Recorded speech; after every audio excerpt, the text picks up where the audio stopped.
crisp at the Cotton Bowl for a precious day in college football. The 119th Red River Rivalry. Here come the Oklahoma Sooners, 5-0 in a rebuilding year 2 under Brent Venables. Not thinking about the pain of last year's shutout here at the hands of the Longhorns. Underdogs today to this Texas team, also 5-0. It's a business-like team, says Steve Sarkisian. They keep their emotions in check, but they've already passed one massive test on the road this season, a resounding win over the Crimson Tide in Tuscaloosa. Ja'Tavion Sanders, number 0, looks healthy and ready. That's good news for the Longhorns fans, their talented tight end.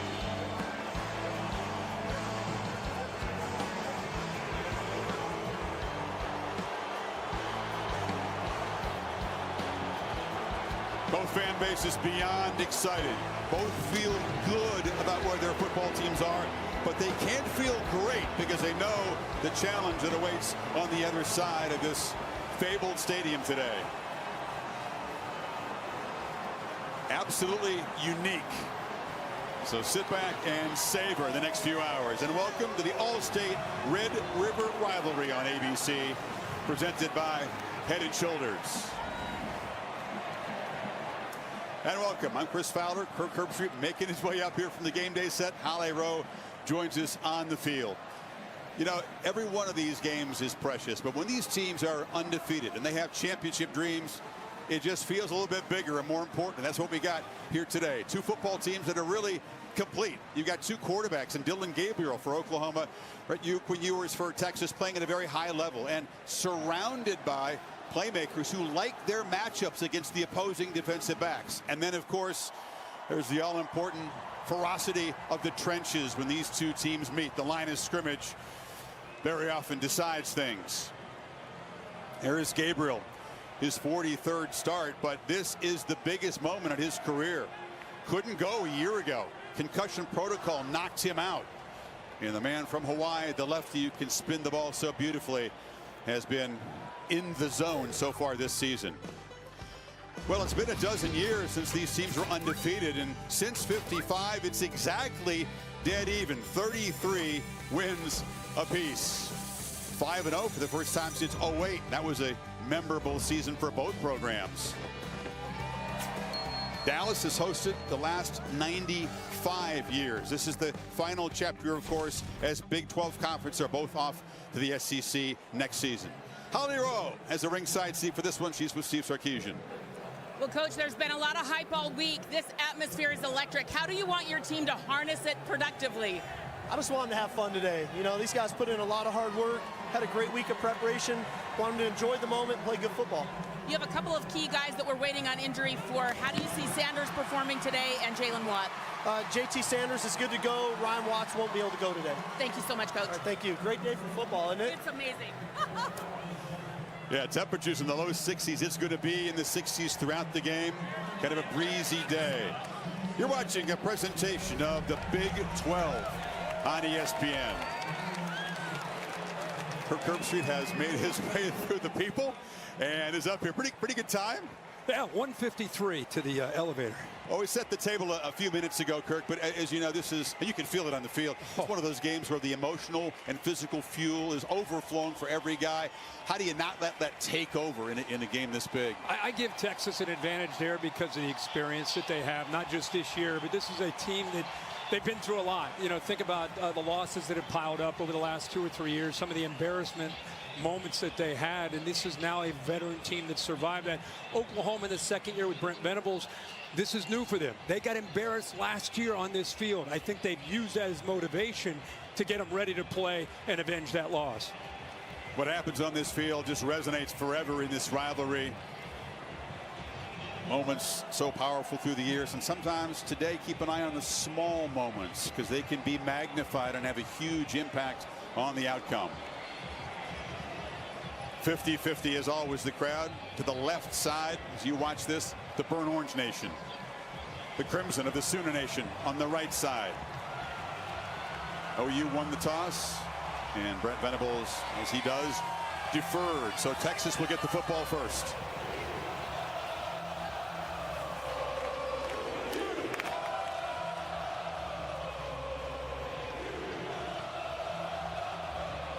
When Ewers has been so calm.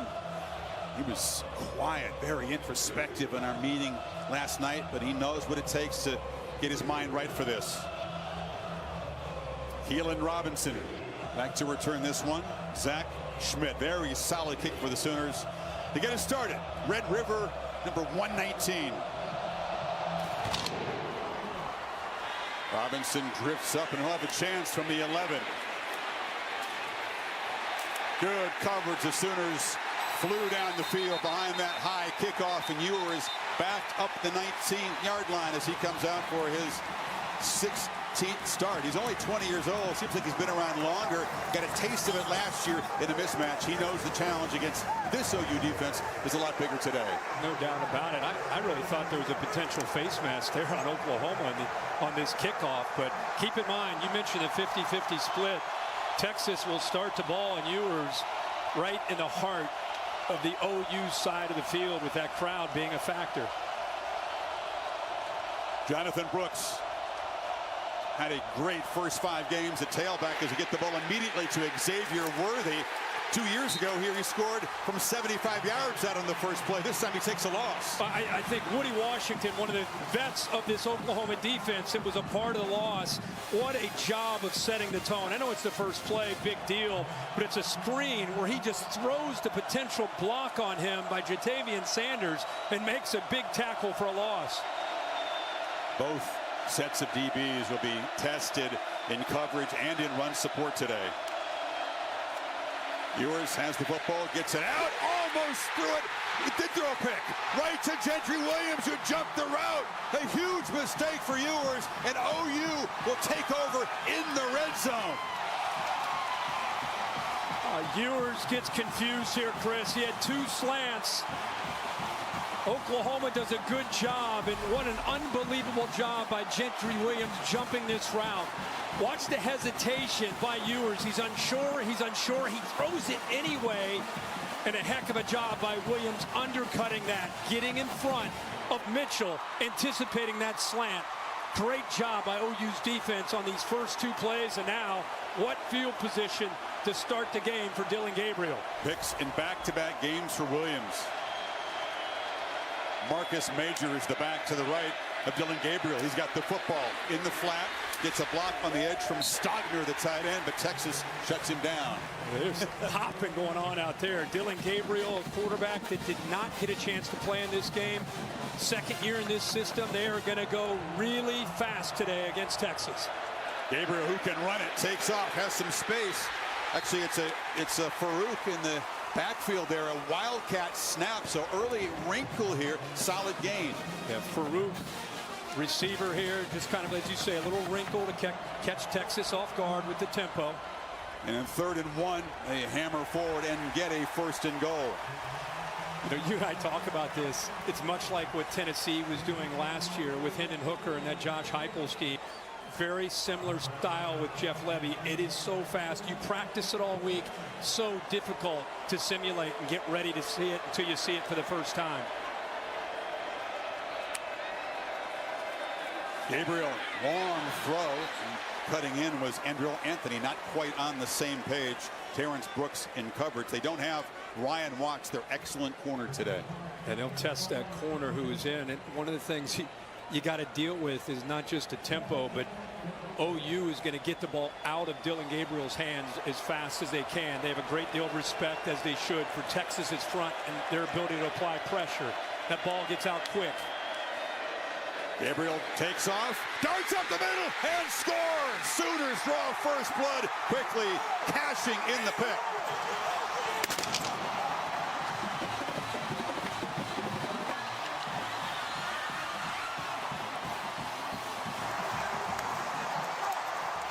Did a really good job of selling this, and then follows his right guard. Metalier, watch him wait patiently, allow those blocks to establish themselves on that left side. Good job by Stogner, the tight end on that left, creating that wall, cleared it open for the guard to come around, but good patience there by Dillon Gabriel to let that form in front of him. Oklahoma could not have imagined a better start.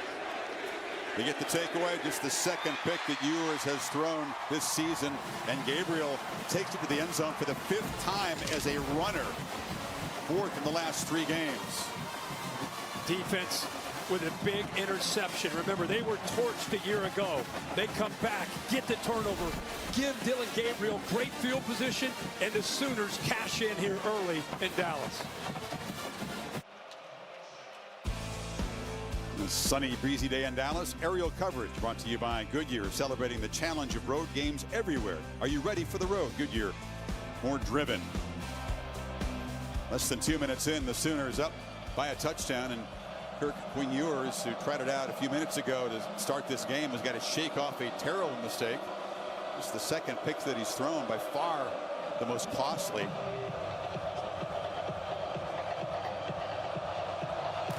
Robinson again waits at the goal line and elects to return it from the 4. Sidesteps one man and barrels forward out across the 28. So what does Sarkisian tell him? Well, the one thing you rely on is the experience of last year, and he had moments like that, and that's where we all feel he's really grown. You know, he's got to settle into this game. Sark talked this week about not being emotional. A lot of emotions in his stadium, a lot of emotions with the players on the field. His quarterback has got to be beyond that, which is a real strength of his. So now he's got to bounce back from adversity. It's what you do. And you're going to have enough football in his life to know that put that one behind him and move forward. It's Brooks. Short gain plugged up by Ethan Downs. This Oklahoma defense with a whole bunch of fresh faces, a bunch of transfer portal guys, some young players they've worked in. They've improved a lot through the first 5 games from last year's nightmare. Ewers back, look downfield, and he'll be swarmed. A short sack, nobody open, and the pocket collapsed around him. Well, DeJohn Terry got him. Yeah, this is the area that Oklahoma has improved the most and put a lot of work into improving, is the defensive line and the ability to get after the quarterback. We have an offensive lineman down for Texas. This is an experienced veteran offensive line and played a lot of football together. That looks like it may be Jake Majors, the center. Well, he is an enormously important figure in this team, a 3rd-year starter who is the quarterback of the O-line. We'll step aside as they take a look at Jake. The Allstate Red River rivalry on ABC is presented by Head & Shoulders. Make every wash count. In part by Allstate, you're in good hands. And Chick-fil-A, the new Honey Pepper Pimento Chicken Sandwich has arrived at Chick-fil-A. Enjoy it for a limited time.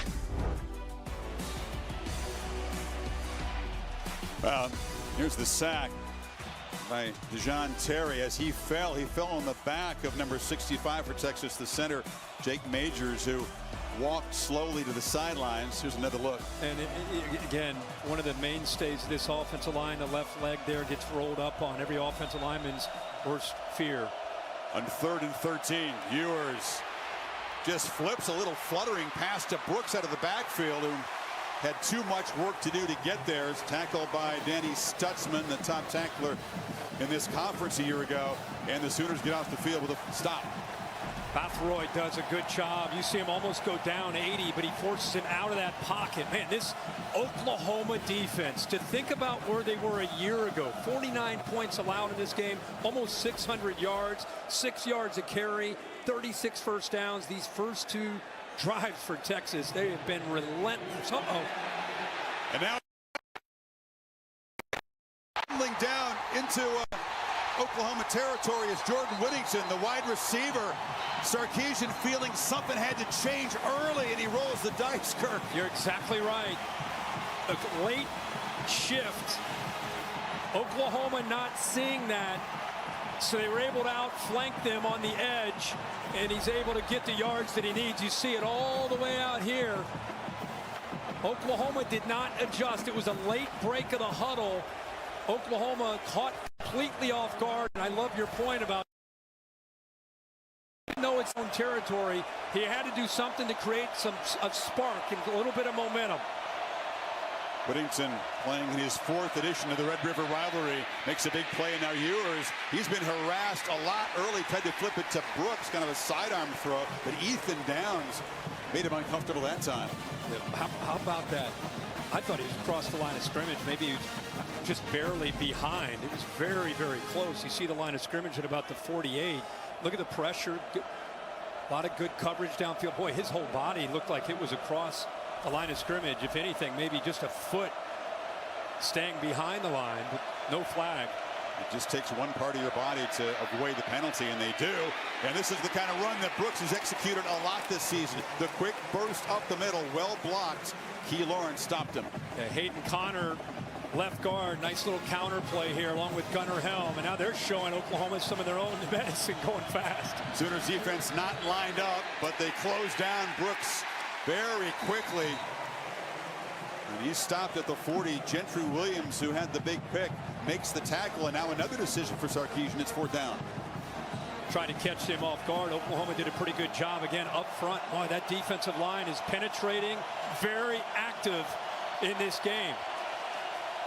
And with Majors out, Connor Robertson in. Savion Red in wildcat position. C.J. Baxter, the freshman, is to his right. And a throw across the middle, and it's caught.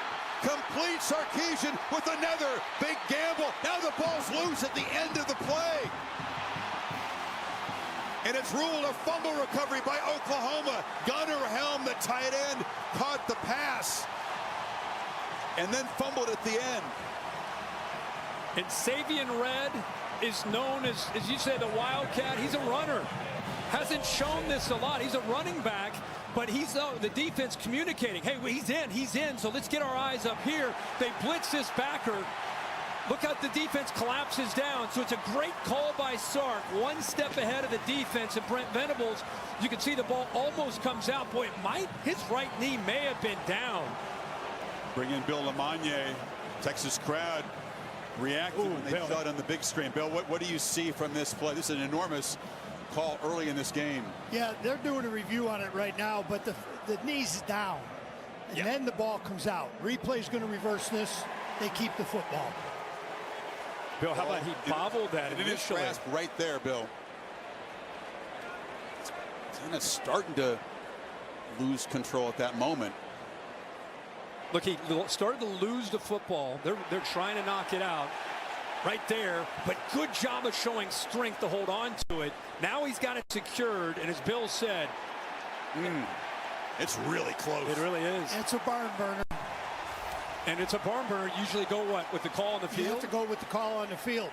Richard Brown is the replay official for this Big 12 crew. Is it clear enough, the evidence, that he still had control to overturn the call on the field? Bill, if you were in that position, what would you do? Well, again, the ruling on the field is a fumble and a recovery. So they have to have indisputable video evidence to say, no, he was down in full control. So they have to go with the call on the field in that case. I mean, what a seek to Sarkisian in his own den. Fake punt. They get it. Face another 4th down. Go to a wrinkle and throw a pass.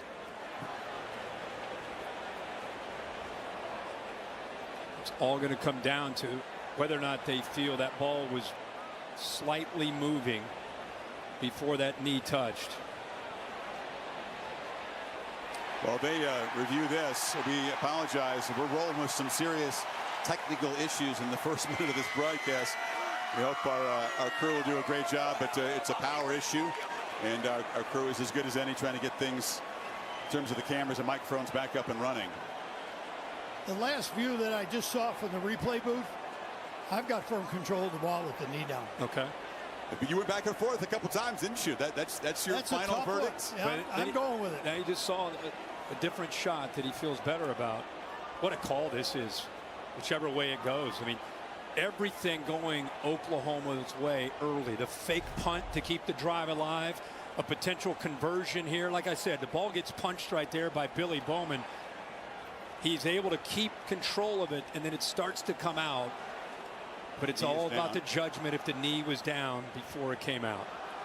The knee is down right there And you could certainly make a case he still has control with two hands, but it is a kind of a split second, literally. How about Sark, though, the fake punt and then 4th down with a Wildcat quarterback. After further review, the ruling on the field is that the runner was down prior to the ball coming loose, and it'll be first down at the 14-yard line. That wasn't the ruling on the field. That was the ruling from the booth. But this is enormous. So Texas, with a couple of gambles, is set up at the 14-yard line. What a sequence of plays. What a start to this 119th Red River rivalry.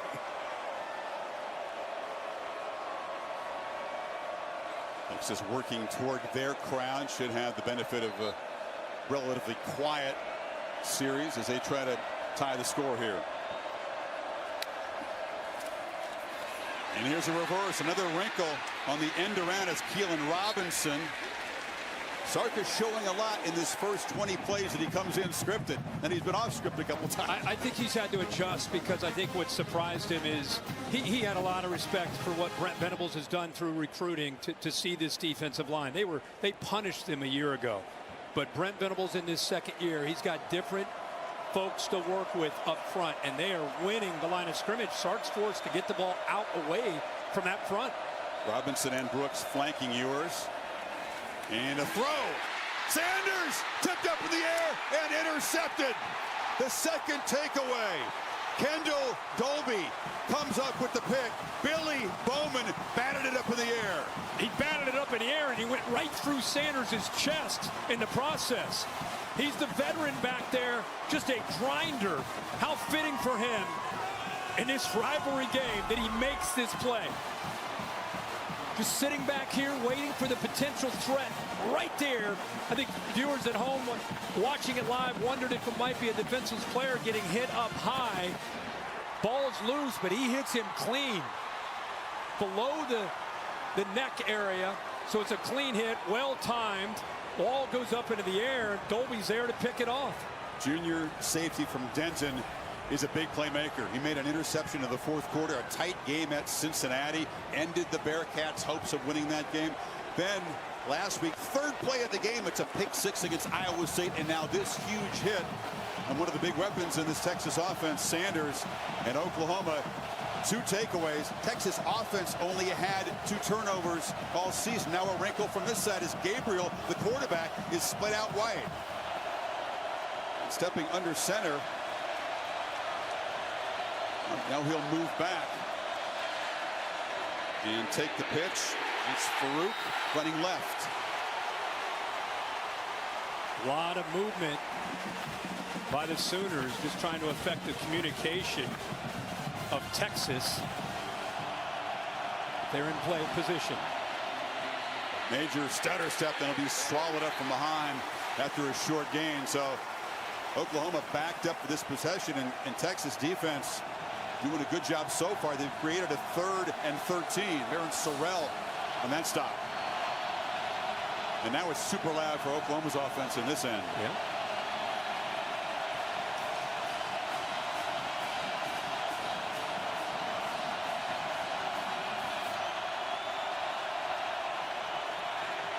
Gabriel from his own end zone flips it high and incomplete. Tried to find Drake Stoops on the cross. And the Longhorns force a 3-and-out. Well, when they spread you so wide horizontally, it creates great vertical seams. Look at all the space to work for Gabriel. Going to get the ball out fast, but with the blitz coming, it's just a one-on-one matchup with Stoops against Thompson. But an errant pass, never a chance there on 3rd down. Xavier Worthy waits in Oklahoma territory to receive the punt of Josh Plaster, and it's blocked, and Texas scores a touchdown. Could you ask for more wild stuff in the first few minutes of this game? Malik Muhammad is a true freshman at corner, made the play. There is a flag on the field. I think that's a celebration flag. This score will count, but probably an excessive celebration. Texas, the way this game is gone. I mean, this is vintage OU Texas. This is the Cotton Bowl. This is what it's about, right? I don't know, man. We've seen a lot of these games. I've seen very few that have started off quite like this. This is wild. He's telling him probably you could take this penalty, maybe either the kickoff or the extra point. You know, special teams, as you said, always have a way of factoring in. On field is a touchdown. After the play, unsportsmanlike conduct. We've already seen Bowman. He's blocked 2 punts this year for Oklahoma. You figured they might have a special teams edge coming in, but look at the play by Malik Muhammad. Muhammad ends up pouncing on top of the football. Good job there by Crawford to get his hand on it. Crawford is one of the gunners. He's one of the best special teams players. Tremendous job. They kind of let him run right through. And Muhammad there to make it a touchdown and not a safety. Whoa, catch your breath here. 6 minutes in Dallas.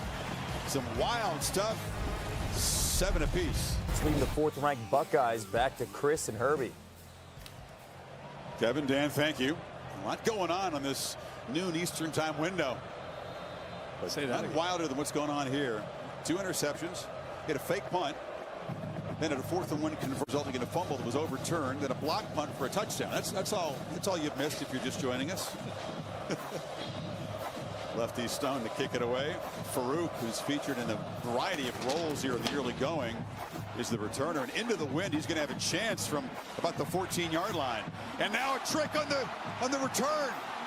The ball is flipped back. And this is Petaway, and he's got the ball out near the 45-yard line. What else can happen? Well, with that unsportsmanlike penalty on Texas's bench, they end up kicking that off from their own 20. So there's a lot of room to work with for the Sooners, and another, why not? Little razzle-dazzle from both sides, and big yards with Texas out of position all the way up to their own 44-yard line. So special teams from both sides impacting this game. Both coaches feeling in an adventurous mood today. Every advantage they can try to gain in a matchup that we think is pretty darn even across the board. And if it weren't for Sark and of course Jeff Banks, the special teams coach, Under further review, Texas would be down. Banks with the fake punt call on 4th and 5, and then the block punt. He's one of the best in the country. Came with Sark from Alabama. Well, we're going to bring in Bill Lamagna again because Richard Brown, the replay official, is going to look at whether or not this little pass on the kickoff return was a forward pass, which wouldn't be allowed. Bill? They're looking at the release point and then the touch point. You know, live on the field, I didn't think it was a questionable call at all, but watching it here on replay, again, it's a barn burner how tight this is. But the ball is coming forward, right? From where the receiver is. He almost has to get it to him. See, it's released right there, just Released across the 20. Yeah, and look where he catches it. Forward pass. Yeah. So that'll be a spot foul and a 5-yard penalty. So a spot foul from the 22 would move it to the 17 if they take it away. That's about a Compared to the 5-yard difference. Yeah, 44 yards, or from the 44-yard line. So if you're scoring at home, 2 Lamagna barn burners for the replay official. That's fitting. That's fitting for this game. Hey, a buddy of mine texted me and said we should call replay cheaters proof. That's one of those things that you practice it. You wonder if the coach is ever going to call it. You got to execute the timing perfectly. Farouk flipped the ball up in the air, but just a little bit too soon. After further review, the pitch was forward from the 20-yard line. Illegal pass. 5-yard penalty from that spot. It will be 1st and 10 from the 15. What do you make, Kirk, of both head coaches, you know, being this adventurous this soon? Sometimes you save it, right? You wait till maybe the second half. I think these coaches realize the importance of trying to get out early. We haven't even really gotten into the flow of this game of Jeff Levy's offense and the tempo and Texas's strength, the defensive line, who's going to win the battle. We haven't even had really a chance to get into this game because there's been so much back and forth. So many unusual play calls. Say that again. So from the 15, Major is the back. Texas Rounds the line, and Major's going to be knocked down after a short gain. It's an Oklahoma running game that can be effective in spots, Kirk, but do you really expect them to be able to move Texas's fine front out of the way this afternoon? Well, they're going to have to wear them down with the tempo. That's their only chance. This has not been an explosive running offense. It's really been more about quick pass and trying to make plays with Dillon Gabriel and these receivers. Farouk in motion, a long throw to Stoops. Got a block on the edge, and he's muscle out of bounds at about the 25-yard line. It's right near the marker. Really good block by Nick Anderson out in front of him to give him that chance to get to the first. Play fast when they move to 6. Gabriel hit as he throws. Hit from the back, and the ball falls incomplete. That was big T'Vondre Sweat with an interior power move. Yeah, and that's what you expect to see from this front. You know, that's why Oklahoma wants to go fast, because they don't want to deal with that. Are you kidding? I mean, that's a large man at 362 pounds that has some twitch, believe it or not. With one arm, he just shoved the lineman back and affected the quarterback. Gabriel escapes the pocket now. Lefty looking to make a play. 2 hands left, and he won't get there. Pursued and chased by the true freshman Anthony Hill, who made a big impact in the win at Alabama. Yeah, that was an unusual move by Dillon Gabriel. He gets back in the pocket. He kind of ducks. Could have hide in there. Yeah, and he had an open receiver in the slot to his left if he was able to get the ball out quickly and Farouk. But because of the size, that's been a big emphasis with Texas. Dillon Gabriel's listed at 5'11". I don't even know if he's that tall. So not only penetrating and getting to him, but getting a push from Collins and Murphy and Sweat to just get into his view and take away those throwing lanes. Backed up in the noisy end on 3rd and 11. Tawee Walker is the back. Gabriel straight back to throw. Has time, deflected, and then caught by Anthony, but it's short of the first down. So again, they get the pressure, and that was Sweat who got his hand on the ball. I got to see what this vertical is. There's no way the big fella, he did. He got off the ground pretty nicely at 362. Big man getting his hand on it. Big man wrecking that series for Oklahoma. So here's Josh Plaster, who just had it plastered back in his face from his own end zone for the second punt. Worthy waiting at the 25 if the punter can get it off this time. Texas peels back and plays for a return. It's a very ugly line drive kick. A flag is down. It'll roll dead at the Texas 42. Wow, an adventure for the punter Plaster, a 26-yarder. Flag is on the far sideline, right near the line of scrimmage. If he's trying to kick it rugby style, Kirk, he just bounced it along the ground. It was certainly ugly. It sure looked like he was. Took a few, 2 or 3 steps off to his right. Usually they do kick those or punt those balls much lower, and they just wait for the roll. Talking to the Texas sideline. Maybe special teams would play a key role, but maybe not this key this early. Talking about the flag that was back near the line of scrimmage. 5 guys in the backfield. Illegal formation, kicking team. Number 10 was covered up as an eligible number and then shifted to an eligible position. That's a 5-yard penalty from the end of the play. First down. Sets Texas up with a 47. If you're Coot Ewers, you can take a deep breath. That pick cost him 7 points, but the Longhorns, with their own special teams play, has steadied it now. And now you really get into your game plan. But again, at the line of scrimmage, think Texas would win that, but they have not been able to yet. No, Brooks, not much room. Stopped right at the line of scrimmage. Holly? Well, guys, Jake Majors, the most important part of this Texas offensive line is in the locker room. They took him off the field, examined the bones and left ankle and foot.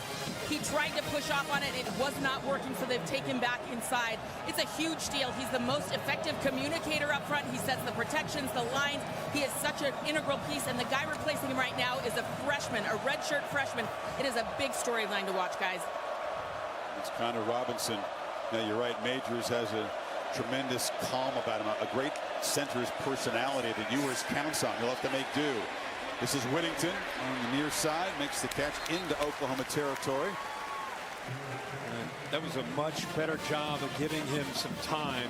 Hayden Connor coming down to help Robertson there in pass protection. At least he had time. The play not able to be executed downfield to pick up a first down, but it's just one of the few times he's been able to sit there and survey the coverage. Adonai Mitchell to the left of the formation. Ewers is going to fake the pump and then dive forward, and they will move the sticks. Another tactical scramble by Ewers. Done a lot more of that this year very effectively. It's a good job. He wanted to release it, but he senses pretty good coverage here by Stutzman. He gets into that throwing lane, so he's got to come off of it. Playing with tempo. Flag is down before the snap, and it's a false start. So that's the other part of the equation when you try to get the defense offense disorganized. 5-yard penalty. Still first down. That was Mitchell. And Mitchell just flinching just a bit while Whittington was in motion. You're right about the frantic stuff going on here. Neither offense really been able to settle. We haven't got a look really at what's going on, other than OU's defensive front is playing well. Yeah. Play fake, far pitch, and slipping a tackle is Whittington, but a short gain as the pursuit caught up to him. Just cannot say enough about how different things are in year two for Venables and Ted Roof, the defensive coordinator. You know, if you're an OU fan, when they hired Brent Venables, this is what you envision. This is the defense that you think about when you think of Brent Venables. A defense that flies around, moves around, confuses a quarterback, confuses protection. Ewers hesitates, and that's going to be fatal for him today. He does work his way free. DeJohn Terry held on for dear life. It's another sack for the Sooner front. Again, that's what we just talked about, is showing one thing and going to another. Watch good coverage downfield. So the front and the coverage marrying one another. So Ewers, it's not just the pass rush. It's the confusion with good coverage downfield. Ewers forced to hold on to the football, and then by doing that, you give the defensive front time to get to him. Now it's Oklahoma with a key guy down on the field. DeJohn Terry, the nose tackle who made the sack of Ewers, and the play that injured Jake Majors is now being looked at by the training staff for Oklahoma.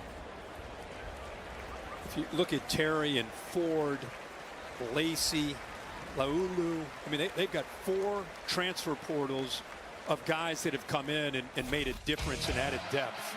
This is where we are. This is the first throw that Ewers had. It was an interception, and it allowed Oklahoma to get on the board early with Dylan Gabriel.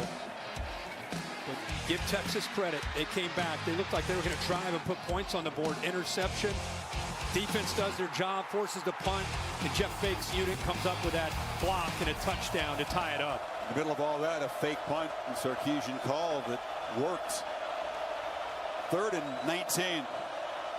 Texas, the brink of squandering a great opportunity with field position. Ewers has a lot of space, but a long way to go, and just has to flip it away.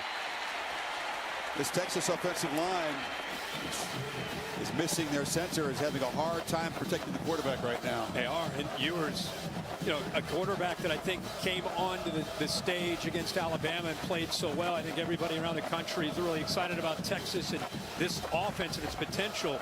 But OU is fired up. He is 5 of 9, only 12 yards, 2 picks, and he's been sacked twice, not to mention all the hurries. So Sanborn will try to pin Oklahoma deep.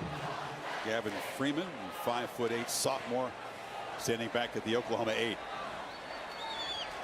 Sanborn boots it high. He's kicking into the wind, and the fair catch is made by Freeman. So Oklahoma begins at the 12-yard line.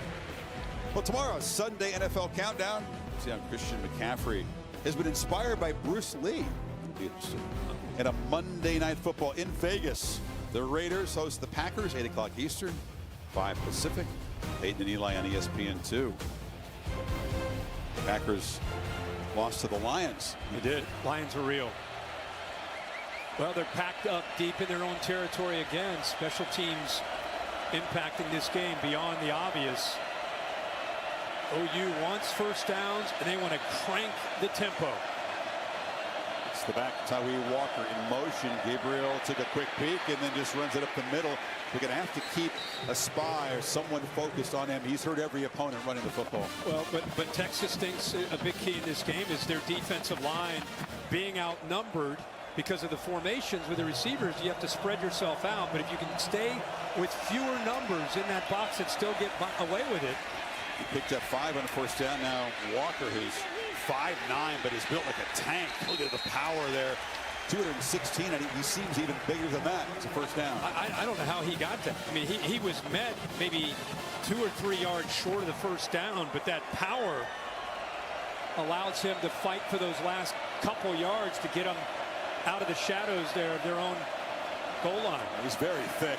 He's been breaking tackles throughout first part of the season. This OU offensive line, Kirk, they're not creating huge creases, not many yards before contact, so it's up to the backs. Yeah. Walker, Majors, to make guys miss. Yeah, this line feels like with 3 transfer portal guys, they're still kind of gelling. Here's pressure off the left. Hammered straight ahead by Walker, who shows that power, makes it 3rd and medium here. They'll need about 4.5. You've got 3 guys. Guyton, the right tackle from TCU, the right guard. Matuyer is from Cal, the left tackle. Rouse from Stanford. And the teams they have played, nothing close to what they're facing today. Cincinnati's front gave them a tough time. It was a workmanlike win on the road, but Texas another level up from that. Majors the back on 3rd and 3, and the snap gets away from Gabriel. Wasn't looking for it. Picks it up, tries to make something happen, and just heaves it into the bench. Avoids what could have been a disastrous play. Now he's looking off to his right, setting the motion for his receivers, and the ball is snapped by Rain. Look at him, he's looking off to the right. Oh, and by the time he claps for the ball, remember where they are on the field. That's the toughest part of this stadium for this offensive line, because it's down by the horns in. What a job by Gabriel, sense of presence of mind there to just come back and pick up the ball instead of giving up on the play, throws it away. Second time that's happened this year. Ram not on the same page. You saw Gabriel looking at his hand as he comes off. A flag is down as Texas may have roughed Plaster the punter. Another impactful special teams play. If it's the 15-yard variety, it's a first down. B.J. Allen got in there. What else can happen? On special teams alone. Leg is extended. Running into, of course, is a 5-yard penalty. That's what it number is. 7, 5-yard penalty. The yardage results in a first down. It's enough to make it. Keelan Robinson there. Did his best to avoid contact, but just brushed him.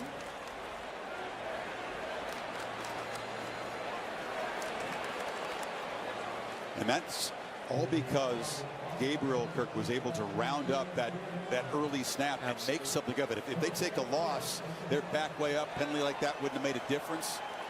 Incompletion kept it 4th and short, and now the Sooners with fresh downs here from the 34.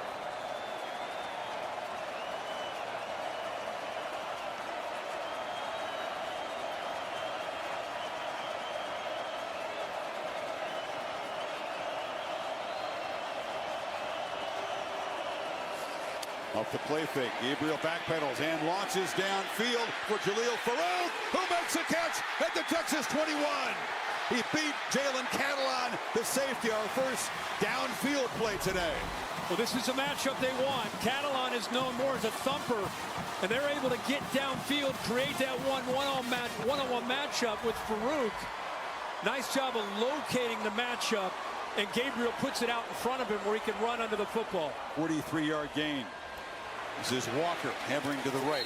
An area of big improvement this season for Gabriel, throwing the ball downfield. Doesn't matter that his hand is bleeding. That's, of course, his non-throwing hand, but got to power with the left. Got to power through. Didn't affect that deep ball very much. What a good job by Jeff Levy. That's what he does. He spreads you out horizontally to take shots vertically.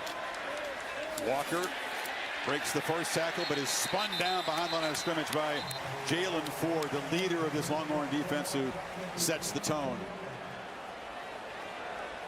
One of the more instinctive linebackers you'll see in college football. Got another player down.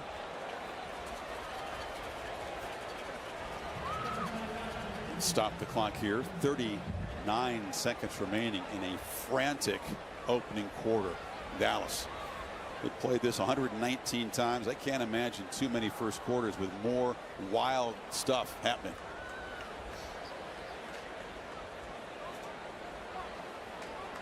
Looks like it's Jalen Catalon, safety there, who just got beat deep on that ball, who's down on the field. And it's 3rd and 10 for Oklahoma, so they make the deep throw, get set up in position, but now face a 3rd and long. But if you're not familiar with what Brent Venables is doing offensively, you can see Catalon is sitting up now. What he did is he hired Jeff Lebby, and Jeff Lebby is very much like you watched last year with Tennessee. Want to go tempo, want to spread you out, and want to take some shots by getting those one-on-one chances. Catalon on the tackle of Walker. You can see he kind of rolled over, and he is on his feet but limping heavily. And Derek Williams is a true freshman in Louisiana who backs him up. Talked about the importance of Majors in the offensive line. The importance of Catalon in the secondary is enormous. He's just a big playmaker. The guy who's kind of the glue back there, and now a true freshman steps in for him.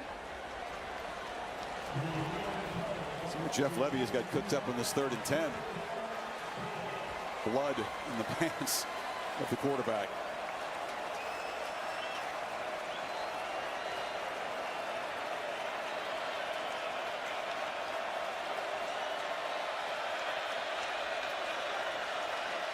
Texas not showing pressure in this 3rd down.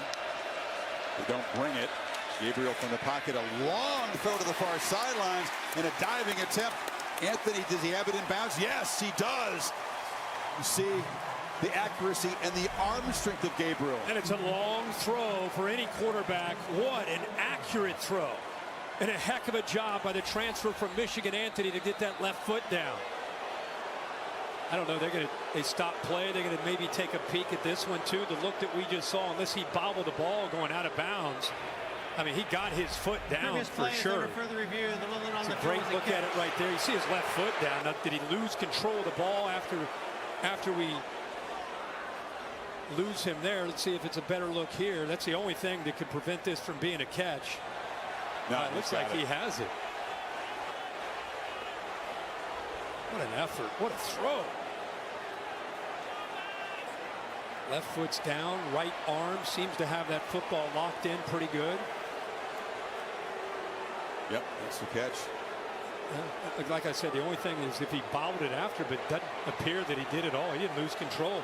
He was more perplexed than anybody. He looked around like, they stopped that? I had that. This drives you crazy when they stop to review, because Oklahoma's offense was cranking. They were up there ready to run a play.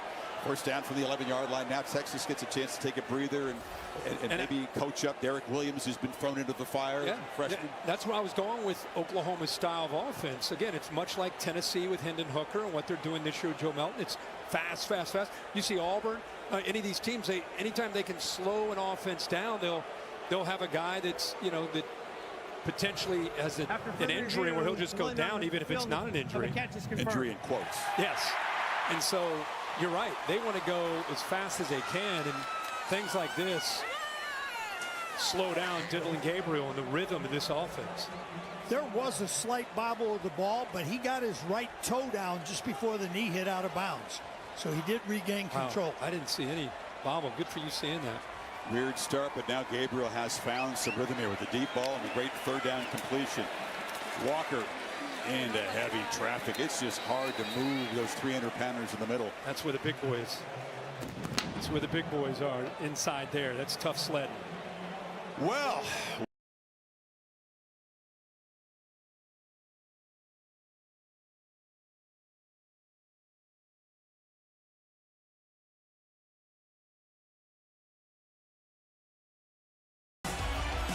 Set for the second quarter, the All-State Red River rivalry here on ABC, presented by Head & Shoulders. Sooners threatening here in a 7-7 game, 2nd and 9. Walker is the back, along with Drake Stoops for now in the backfield to the left of Dylan Gabriel. Plenty of wrinkles already. Now Stoops goes in motion. It didn't look like Gabriel was ready for the snap. He was surprised by it, handled it, hands off to Walker. I tell you what, man, he's getting tested back there with these snaps. He and Rain better get on the same page. That ball came back again where his athletic ability saves that potentially from that ball bouncing off his shoulder pad. So again, keep in mind where they are on the field. Loudest part of this stadium for this OU offense and that O-line. First snap for Gavin Sawchuk, who's the back who motions out. Empty backfield now. Texas rushes for Gabriel. Thinks about scrambling. He'll take off. Now flips to the end zone. Almost through an interception. Tracking across was Jaron Thompson, the safety. Wow. Gabriel lucky to avoid a pick there. He really is. He wanted to go off to his right here. Safeties take it away completely. And then he has to come back. See, he looks right. Now he's going to work back over here. Once he makes that decision, look at the eyes of the Texas safety. He reads him perfectly, and he brings him over there to make that play. Man, both these defenses, Kirk, have some experienced and savvy safeties who make the quarterback pay for a bad decision. Chip shot here for Zach Schmidt. And that is a straightforward special teams play. We've had very few so far. That was a heck of a drive by Oklahoma. They took it 78 yards in 13 plays, 4.5 minutes. Back on top by 3. They're down. Home Tigers up 22-7 over on ESPN. Chris Herbie, back to you. Mizzou, a sneaky undefeated team, huh? Picked them on the board. Oh, okay. Feeling good about that. See if it holds up. Schmidt with a line drive kick. And Keelan Robbins is going to bring it out and breaks a couple tackles, knocked down at the 15-yard line. That's where Ewers will set up. Well, since the Big 12 was formed in '96, your Athletic trivia question asks you, which player has the most career rushing touchdowns in games between Oklahoma and Texas? So an entire career? Yeah. So like a Adrian Peterson, DeMarco Murray kind of. Williams was kind of at the beginning of the years in the Big 12. Yeah. Jamal Charles. A lot of good names. A lot of good opportunities to be right.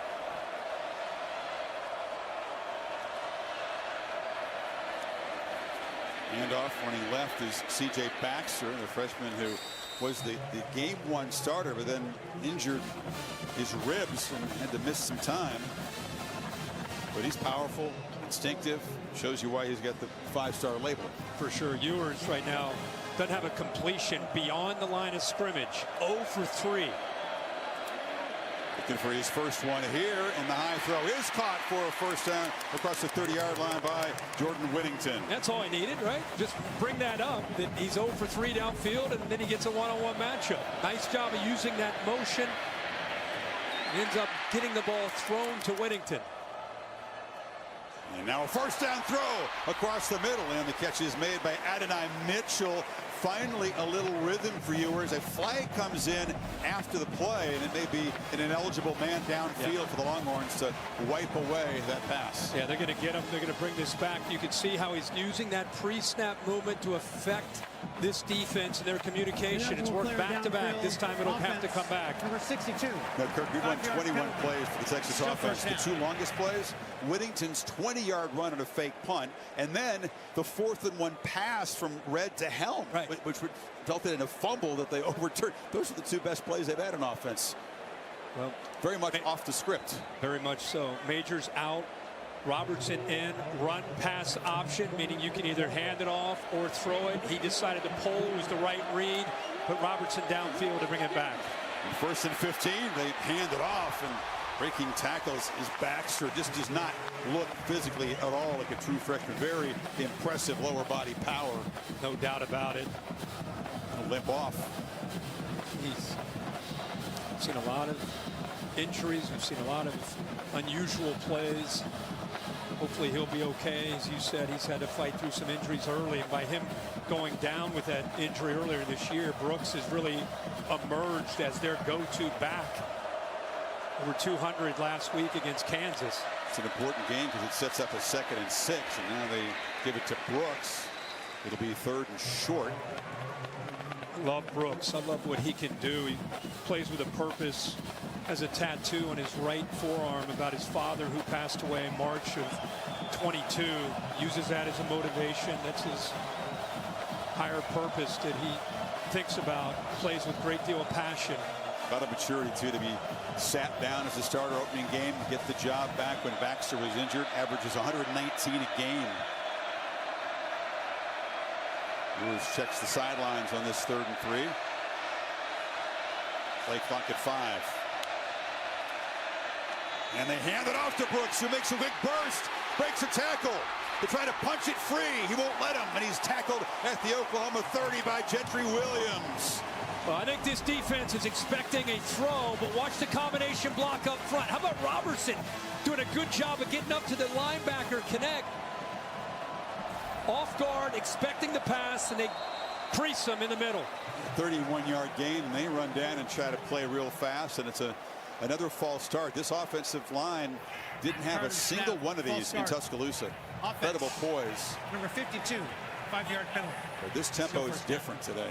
It really is, and I think the reason you're seeing that, to be candid, if you go back to when Ryan Day and Ohio State played Clemson and Brent Venables was his defensive coordinator and they won convincingly that year, there's a lot of talk about, well, Brent Venables gets the last look, and some people accuse him of stealing signs. He just tries to get a last look. Well, the answer to that by a lot of offensive play callers is to change the tempo up, not to let him get that look. And now we have to spend a timeout. The clock was ticking down as Texas tries to keep it. The All-State Red River rivalry on ABC, presented by Head & Shoulders, is brought to you by Allstate. You're in good hands. And Belfour Property Restoration, restoring more than property. Athletic trivia question. We were thinking about all the great running backs on both sides, Kirk. I have a trick question. Texas fans yelling at us. It's Sam Ehlinger. Oh, Sam Ehlinger. He had 12 touchdowns in games between OU and Texas. Count the Big 8. Yes. Big 12 championship game in 18. One of those games here, he was almost like just a bruiser, just scoring touchdown after touchdown in the red zone area. So Texas had the false start. Then they spend a timeout. So still 1st and 15. Ewers changes direction, trying to escape for his life, and he's brought down. Ethan Downs got there first. It's a play they love to use, but it takes a long time to develop. Watch Laulu take this away. 8 does a good job of anticipating. They ran this exact same play a week ago against Kansas, but this time it's taken away. Lost 10 yards. Now Ewers, a long throw, catch made. Worthy gets back a big chunk of the yardage from 2nd and 25. It'll be 3rd and manageable now inside the 30. Max protect, tight end in the back in there to help him out. And that's just a one-on-one matchup against a soft corner. Easy read, throws on rhythm and time there, that time by Ewers. Gives him a shot here. Yeah, Texas subs. Oklahoma had a chance to do the same and catch their breath before this 3rd and 7. Ball out quickly, one-handed grab made by Brooks, who fights near the first down. Stutzman forced him out, and it's going to be right there at the marker. Watch this, the one hand, like you said, and then to dive to try to pick up that first down. He is short, 4th down. Yeah, but not by much. What a great effort there by Brooks. Bert Auburn, the Texas kicker, has been struggling a bit by his high standards, and Sarkisian not going with the field goal here. It's about 1.5 yards that they need. Ewers on the move, flips it, touchdown! Gunnar Helm, the tight end. They turned him loose, and he makes him pay, and Texas is on top. What a call. What a call. Again, OU's eyes in the backfield on a short yardage play, 4th and 2, completely expecting that they're going to try to run this football. And once Ewers rolled out to the right, nobody picks up the tight end. And of all the tight ends in this game, you're taking a Sanders. You're not worried about Gunnar Helm. Gunnar Helm's out there to block and set the edge. First touchdown of the season, just his 4th and 5th catches today. He's figured in prominently. Here's the guy that when we caught the 4th down pass and then fumbled, but it was taken away by replay. And Texas, 85-yard drive in 9 plays to jump on top. Gunnar Helm right here, and watch how he ends up just almost, hey guys, I'm just here to block, don't mind me. Once the quarterback rolls, look at the defense. All eyes are on the quarterback. Nobody thinks about the threat of Gunnar Helm. So Sark goes against the grain here, gets it to the 6'5", 250-pound tight end who usually is out there to block. Comes out of Cherry Creek High School. That's a powerhouse in the Denver area, and he's now got his first touchdown as a Texas Longhorn, and it's a memory for life, and it's a big moment in this game as Texas marched right down the field, and the best news for them, they get their quarterback going. Exactly. They got their quarterback going, and they got their rhythm going. I think a game within a game is Sark's play calling against Brent Venables, the adjustments, the cat and mouse game, mixing up tempo, trying not to allow Venables a chance to make those adjustments late. That'll continue throughout the game. Stone to boot it away. And this is Farouk who will wave for a fair catch. And Sooners will take over at the 25. Holly? Well, guys, Quinn Ewers redeeming himself on that last drive. He got off to a tough start with the interception, losing his center, a lot of chaos, but he's been working all season on his mental conditioning. He had a meeting on Thursday with Dr. Cawthon of Texas to make sure that his fear of failure does not rise up in this game, and he did face some failure early in this game, but on that drive, he comes to the sideline after the big touchdown, calm, composed. You wouldn't know anything's going on by the look on his face. This is something he's been working on to rebound. That's a great point, Holly. Breathing exercises, sports psychology, those are the tools at his disposal. That was a lot to bounce back from early. This is Marcus Major works the right side. That's a pretty solid first down game. They haven't had many on the ground. Well, you see what Jeff Levy did. He started with 4 receivers to the right, brought him all the way back to the left, and the adjustment from Texas gave him numbers back to the right to run. Long runs really weren't lined up to defend the pass on the far side, but they hand it off to Major, runs to this side, and it's Barron getting him down, but it's a first down. Yeah, the whole goal of Oklahoma's offense is to get the defense to look over to the sideline as the ball is being snapped. They're trying to get the call. Texas trying to avoid that against this tempo. Off the play fake, Gabriel flips it short. Major makes one man miss, is knocked down at the 45 by Anthony Hill, but this is what they say is on schedule for this offense. And he also, I love how the term, he says, we want him to create completions.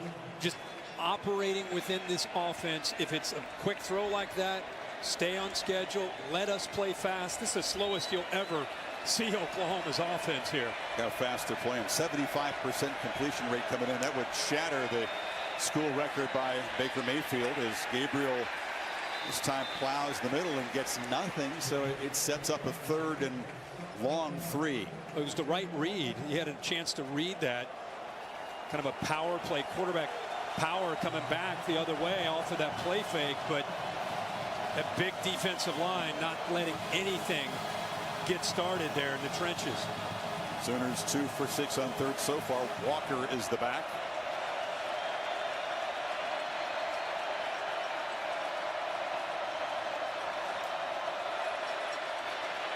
Gabriel has time and delivers a pass caught far side. It's a first down to Farouk. I don't know if it's because he's lefty and he's not the tallest. I mean, I know people compare Tua's kind of his system and the way his mechanics. That ball gets out so quick. Give credit to that offensive line giving him time. 14-yard gain on the 3rd down. Gabriel has a lot of time here. And now we'll take off, makes a cut, weaves his way down, starts to slide, takes a hit. Oklahoma fans want a flag, and they get one. Jaron Thompson arrived, but the quarterback was beginning to give himself up. That's part of his game that's very underrated. The way he can escape and create, much better this year. One of the worst in the country a year ago. Was pressured a lot, didn't have a chance to make plays like this. Now one of the top 10 quarterbacks in the country at doing this. After the play, personal foul, late hit to a sliding quarterback. Defense half a distance to the goal, and You know, it really wasn't after the play, Bill. He was sliding, but he had begun that motion to give himself up when Thompson arrived. How do you see it? Well, technically, when he starts to slide, the play's dead. Okay. So technically, it is a late hit. It's good for fans to know when you start to slide, not the actual slide itself. Once you start to go down, you're giving yourself up. No, and that's the exact spot the ball will be placed. Right, right. Oklahoma trying to reclaim the lead, set up inside the Texas 15. And the end around, it's Gavin Freeman. He's the punt returner. He's got good quickness in tight spaces and worms his way down to the 2. Great job again of getting away from the big, strong defensive lineman. Get him out on the edge where he's got some room to work with that quickness. Texas defense barely set up as they snap it and hand it to Major. It runs into a burnt orange wall at the 1. It's a little different in there. You get the linebackers and safeties trying to get down. No place you want to be. No. That time it looked like Barron, the safety, got in there, the nickel. Oklahoma did sub. Texas brings on a few fresh defenders. First and goal. Walker, short yardage power back. But Gabriel keeps it, takes a hit, and he'll be stopped short of the goal line.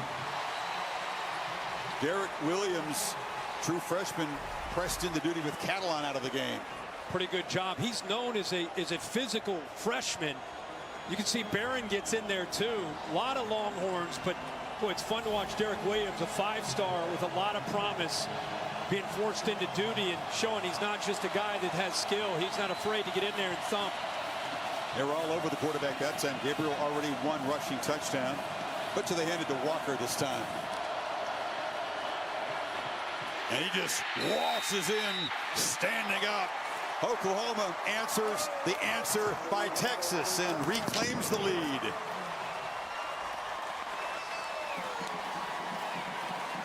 Caden Green is being in this game right now. He's on the left side there. Watch the job that he does. 70. He's a true freshman. Nice job of the double team there in the middle. The center, Rain, right guard, Natalia. They open that hole up nicely. It's the AT&T 5G clicker. Walker's third touchdown run of the season. 10-play, 75-yard drive for the Sooners. Took just about 4 minutes. So it took a while with this frantic beginning, but both offenses really finding their rhythm right now. 17-14 Sooners. Beautiful day in Dallas. Goodyear providing the aerial coverage. Road tested and game ready. Are you ready for the road? Goodyear, more driven. Prime time on ABC. Notre Dame back at it. Battle Duke, and now they take on Louisville on the road. Undefeated Cardinals. Think of the last 2 games Notre Dame's had. A game that they played well enough to beat Ohio State, pulled away from them late, had to respond last week. Another emotional game, found a way to beat Duke. Now against undefeated Louisville tonight on ABC. That's 3 straight weeks. They're going to have to rally and see what they can do tonight. It'll be a good game. Well, Ewers back to work on the last drive. He was 4 for 4 for 59 in the touchdown. Yeah, finally got the ball thrown downfield. Up to that point, they'd not had a completion. This is a 3rd down and short, recognizing it. Good job of Brooks being able to get through there. He's always going to make those safeties miss. This is at 4th and 1. The motion affects the eyes. They sneak Gunnar Helm back there, and Texas offense looking like Texas offense for the first time today. Doing without Jatavian Sanders, who had the ankle problem coming in. He was targeted once. Remember, he got rocked by Billy Bowman. Play that resulted in an interception. He's not out there. And Adonai Mitchell hasn't been a factor either for this passing game. No catches, 1 target. Down the middle, it's Worthy. He's been a factor. Pass with plenty of air. They found open space and beat Key Lawrence. The jet motion affects the coverage in the back end. Watch how the safeties have to respect that. Nobody left in the middle. Ewers sees that, delivers the ball in a hurry. 39 yards, 2-back look here. It's Brooks behind the block of Robinson, running to the left. You just see the beautiful play design of Steve Sarkisian, all the brain power on the other side. You've talked about defensively for Venables. What a great chess match. Again, I think that's the aspect of this game that's so much fun. Brent Venables, one of the best defensive minds in college football. The head coach still heavily involved. You can watch him. Sark wants to make sure he's giving his offense and his quarterback an advantage. Doesn't want to just line up. He's always going to have movement, making OU have to adjust. That's Worthy in motion. Two-back look, and they hand it off inside there to C.J. Baxter, who's near the marker. And with those two backs, Brooks leads the way. And like I said, you're going to see Sark's response to not letting Brent Venables have a chance to make late adjustments. Either go very fast or move around with pre-snap movement. Sanders comes back into the game, which is a good sign. Oh, you got Ewers now off to the left. Yes, Savion Red back at Wildcat quarterback on 3rd and 1. Flanked by Baxter. And it's a keeper. Makes a cut. Boom. Lowers his shoulder. Makes a first down at the 20. Red, of course, who came in and tossed a pass on 4th down before. And he's a running back. He's their 5th running back behind Robinson and Blue. So he knows what to do when he has his hands on the football. But you'll see him as their short yardage Wildcat. We already saw the throw. Just as a different wrinkle. And obviously, when he keeps the ball, he knows how to pick up those yards. 2 tight ends set up to the right. Baxter in the backfield. And a whistle. And a timeout spent by Venables on defense. He senses that Texas is operating rhythm, wants to get his guys organized on the same page. 3:13 before halftime. Horns trying to reclaim the lead. Good first half so far. Back to Chris and Herbie. Big moment here. It's a red zone possession. This is where Oklahoma's defense is at its best, and Texas, Kirk, hasn't been that efficient in the red zone this season, coming in through an interception their only red zone trip before this. Yeah, it's not like Sark's offense being 109th in the nation in touchdown percentage in the red zone. It's an area they've really emphasized. Ewers on the move. Flag is down. Catch is made at the 9-yard line by Adonai Mitchell. It would be his first if it stands, but we'll check the marker. I think it could be defensive holding.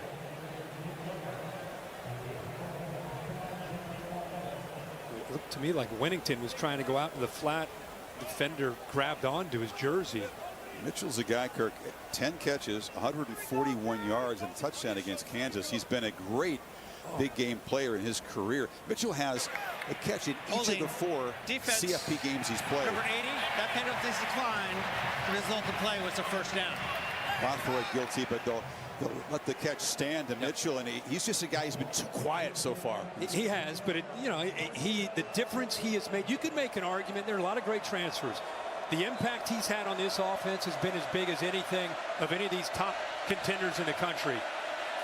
Hand off inside, boom, knocked down as Baxter. I'm not saying he's doing anything wrong. They're doing a good job on him. They are. Once they get him involved, it becomes a different deal. And you know that's coming. And we'll see if Sanders is able to hold up. But when you throw Mitchell in there, it takes a lot of pressure off of Worthy. I think with Worthy and now Mitchell and Winnington and Sanders, man, that is a great group for Ewers to work with. And he has spread the football around to those talented playmakers. 2nd and goal. Empty backfield.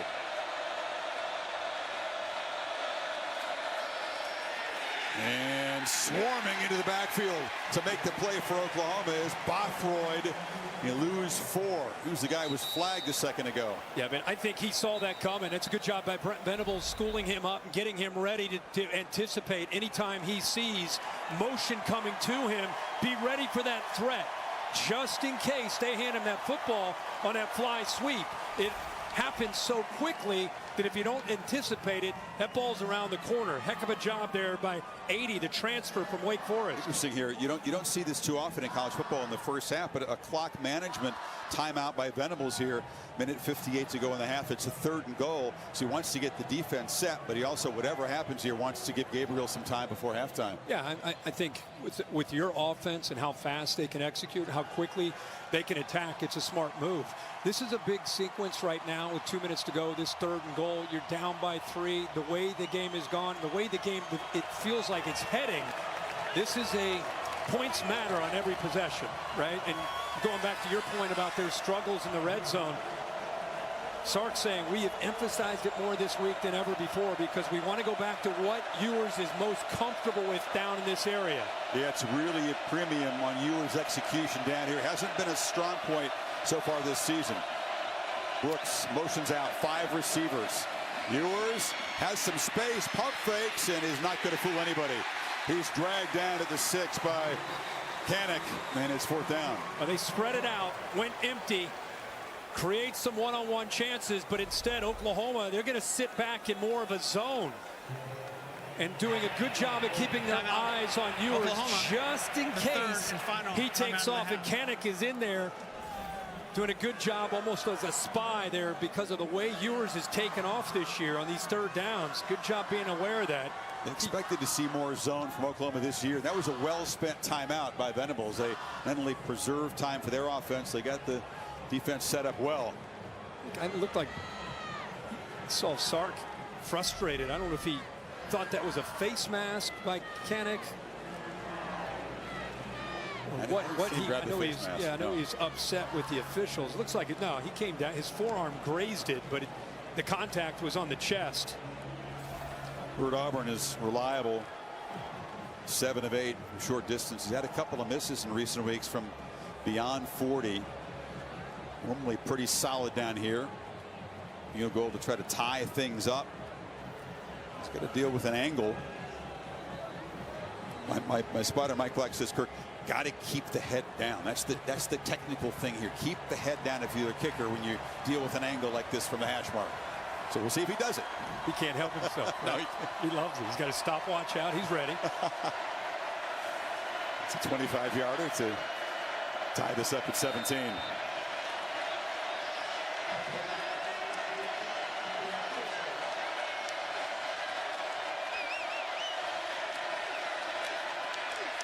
Keeps the head down and knocks it right through. So that's a 68-yard field goal drive in 10 plays, 3.5 minutes, and now Gabriel's got 153 to work with. We're back in 8 seconds, but now a look from Ram Trucks. Ram Trucks, built to serve.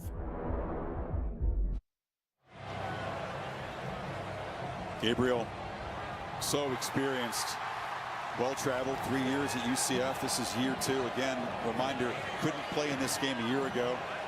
Got a targeting hit from a TCU player the week before. He was over there in a jersey, and he said it was a really helpless feeling. Watching this offense shut out, they had 5 different dudes, including the punter, attempt to pass. They had 39 yards passing in last year's loss.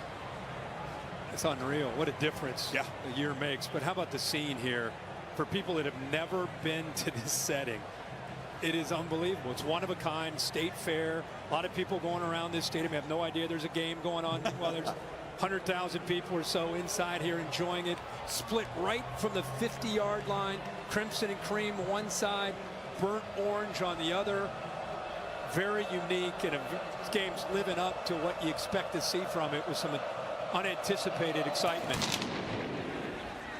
And Farouk will let it bounce. When we talk about the importance of this game, both these teams at 5-0 certainly have hopes and dreams of a national championship. This is the chance to reach the playoff, to get in the 4-team bracket. You can see that no matter which team wins, 72% for Oklahoma, 73% for Texas, they'll both be very likely favored in the remainder of their games. Could be the first of 2 meetings. 20 miles to the west is the conference championship game. Not to say, that they're going to get tested and maybe meet again in the conference championship, but the springboard that this can give you, the confidence that this can give you. Whereas if you lose this one, even though you're 5-1, you're regrouping a bit. No timeouts, a minute 53. They pitch it to Andrew Anthony, who ducks under a tackler, falls down short of the marker. Clock still moving. Yeah, Anthony, the transfer from Michigan. I thought it was a little surprised when he came over, but it's worked out well for him. 6'1", 190. And they're going to run the ball. And Major will move the sticks. The clock will continue to move as soon as they get those ready. Yeah, Michigan, they're in such disarray. You got to get out of Ann Arbor. Things are just not working out there. He said he got a lot of puzzled questions when he decided to transfer, but it has worked out really well for him, Anthony. Gabriel and inaccurate throw. Tried to lead Major, but it was off target. Clock stopped with 1:20 to play. Texas just sitting back in a zone. Couple robbers, meaning safeties, sitting down right around that 15-yard mark, just kind of reading the eyes, trying to bait him into any kind of throw, but just nobody open downfield.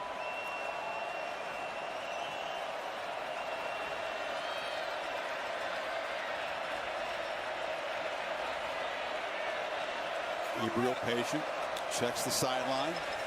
Here comes the pressure. They pick it up. Long throw, caught, and spinning free is Farouk. They chase him down, but a big play made one man miss. This guy is so good after the catch. He sure is. And again, this is the improvement. Look how far he is near the sideline. You'd love to see the defender this time, Holmes, use that sideline to help him with leverage to the inside, but instead he gives that away and then gives up yards after the catch. Got 34 yards after the catch. Oklahoma thinking end zone now, not just a field goal try. Gabriel took a look left, now dumps it down over the middle, and this is Walker with the catch. Breaks free again. You can't get this dude down. He is so powerful. Another first down at the 16. Gavin Holmes having a tough go out there. Just take completions. That's what you do in this offense. You're right. He is a handful to bring down. Lower body strength. You never can assume you got him. Texas trying to rotate bodies. Go back to Brent Venables using those timeouts. This is why he did. He has a lot of confidence in how quickly they execute, and the fact that Dylan Gabriel has such a great handle. Look at this. Still a minute to go. They're inside the 20. Only taking 52 seconds to get this close, and they'll run the ball again with Major. Murphy wraps him up. If you're going to run it, you do have to have a little urgency between plays. Yeah. And again, I think it speaks volumes about how fast they go, that they're not panicking. They're not going recklessly fast. Anthony off to the left, and there is a whistle and a flag. Yeah, right guard, actually right tackle moved. Guyton. It's been a really clean first half for the Longhorns, or for the Sooners. The Longhorns have had 6 penalties. That's just the 3rd for Oklahoma. This false start is going to be a potential 10-second runoff because the clock was running. False start, offense, number 60, 5-yard penalty. Still second down. This foul also includes a 10-second runoff. Please reset the game clock to 30 seconds. And the clock will start on my signal. So that suddenly changes the complexion a little bit without that timeout. They're down to 30 seconds suddenly.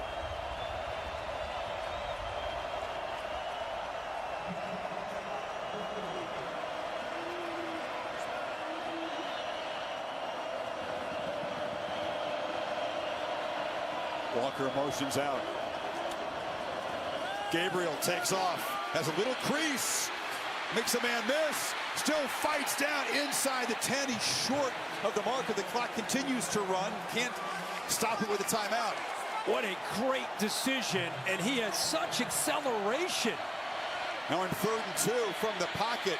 Backpedaling, the survey, time running out. The ball is incomplete at the 1-yard line with 2 seconds to go. Very nearly, Kirk, took too much time back there. And the ball's dropped. He walks into the end zone. He's had such a great half here. Walker's shown what he can do, running the football, catching the ball. I just think he started to think about where to go. The fact that he's going to go score a touchdown here in the Red River rivalry. He just didn't look that in. That's the goal line. He walks in. Jalen Ford had lost him, so Oklahoma will settle for a 26-yard attempt from Schmidt, and a timeout is taken. Yeah, there were a couple things in play. Yeah, if he catches it, he walks in, but also Gabriel, if he'd hesitate a little bit longer, you could come up empty. A 10-second runoff for the 5-yard penalty proved to be crucial. It changed things on this last drive. He looks out to the right. Not there. Look at the blocks downfield. It's almost like he either had the option to throw it quickly or a quarterback draw. He ends up running the football the very next play. You got the matchup. You got what you want. Creating once again. Off schedule by Gabriel once again. You don't think these points are important? In this Red River rivalry, the team leading at half has won 10 of the last 12 games in this series. So pretty big deal. And OU does get the ball to start the second half. Last year's 49-zip blowout was an aberration. Before that, the last 8 had been one-score football games. Feels like we're definitely headed there today.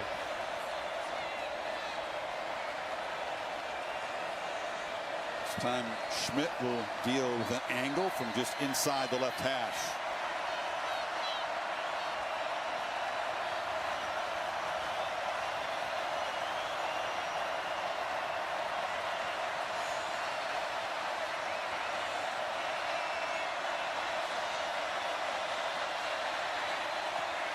Right through. So in that frantic first quarter, neither offense really had much rhythm. That changed in the second quarter. 23 combined points, and Oklahoma trots up the tunnel with a 20-17 lead at the break of the 119th Red River rivalry. Everything you hope for and what you expect when these two teams get together. And here's Holly with Brent Venables.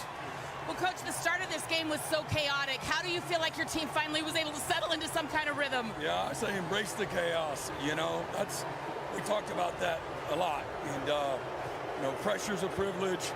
Chaos is what this game's all about, always has been. But you want to have poise under pressure. And I thought for the most part we did. We gave up a couple of drives there in the second quarter. I thought they got some momentum back. But a really great drive there. You'd love to have converted there and made that a touchdown, but a great job by Zach, the middle 8, sitting in a solid position there, and again, getting the ball back into the third quarter. Thank you so much, Coach. Appreciate you. Yeah, you bet. Thoughtful, analytical, and thorough at the end of the first half is Brent Venables. Embrace the chaos. Pressure is a privilege. All the catchphrases coming out here. The State Farm halftime report is coming up after these messages. Hope you're ready for more in the second half. The All-State Red River rivalry on ABC. Presented by Head & Shoulders. It's a presentation of the Big 12 on ESPN. Final chapter of this great rivalry in this conference. Wow, what an eventful first half. Back and forth. Oklahoma's going to get the ball to start the second half, and maybe we'll get a chance to see these two quarterbacks and offenses build on what they did in the second quarter, because Gabriel's going to get the ball, and the guy who has a deep connection and trust with Jeff Lebby, his play caller. We've seen that kind of on display as this game has kind of gotten going. Yeah, it took a little bit for the kind of the flow of the game to settle in, just because there were so many different things with the special teams. But now we're starting to get there. And I'll tell you, Dylan Gabriel's legs are a major factor for Texas. You know, something that they've got to come up with some answers. And I think he was able to maneuver around and keep a lot of plays alive. Think about him, you think of a quick delivery, getting the ball out, great understanding of Levy's scheme. But he has shown this year, and really a lot of his career, that you better account for him when he takes off and creates. And the guy is starting his 43rd game in a row, by the way, unable to play a year ago and making the most of this chance. Stone's kickoff is deep. Holly, what do you have? Well, just caught up with Steve Sarkisian, and two of his most important offensive players are very limited for this second half. Center Jake Majors is emergency only usage with left ankle injury. Jatavion Sanders, their do everything tight end, is very limited, and we will not see much of him. So how they respond from that is a huge factor right now. He did feel like they gained some rhythm offensively. He said, I wish we would have executed better. And when I asked him if we'd see more trickeration in the second half, he gave me a big smile. Oh, Holly, you know me. I like to have fun. Gabriel, little option look. Major on the edge is dragged down after a short gain by Sorrell. Not to mention, you mentioned injuries on the offensive side, but with Catalan still out, Derek Williams, too, is in this game as a true freshman and very capable of making plays. Farouk's in the backfield. He's got it. Speedy around the edge, and it's a first down. Oklahoma starting fast. That direct snap to him, we saw it in the first half, and because he gets around the edge so much faster with the direct snap, they're able to seal the edge. And nice to see Drake Stoops, who's such a physical slot receiver, out front there leading the way. Play fake. Gabriel makes a long throw to the near sideline and a hands catch across the 40-yard line. Looks like it's Andrew Anthony. What a strong arm. You know, he can deliver the ball. Doesn't his mechanics, I know he's from Hawaii, he's left-handed, not the tallest. He does, his mannerisms, the way he moves around, does remind you of Tua. Absolutely. Marcus Mariota was the guy that really inspired Gabriel the most as a young guy in Hawaii. Heard that Heisman Trophy speech when he reached out to all the Polynesian kids, telling them to dream big, and he did. Flips short of the middle. Stogner reaches out a big hand, makes the catch, and he's wrestled down by a bunch of Longhorns, including Jalen Ford, but a first down near midfield. Close to a hold there, but they did not call it in the right guard. There was some penetration off on the right side. Good job by Byron Murphy getting in there, but Tollier ended up, I thought they were going to call it. They let it go, and nice throw there by Gabe.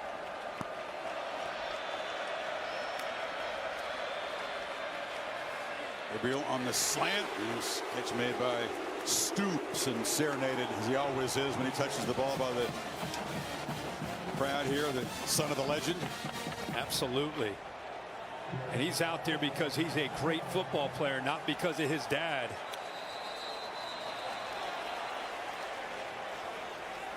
That hit caused the ball to come loose, and then he landed on top of it. It's an incomplete pass. Under further review. He got hit hard. Thompson, yeah. Yeah.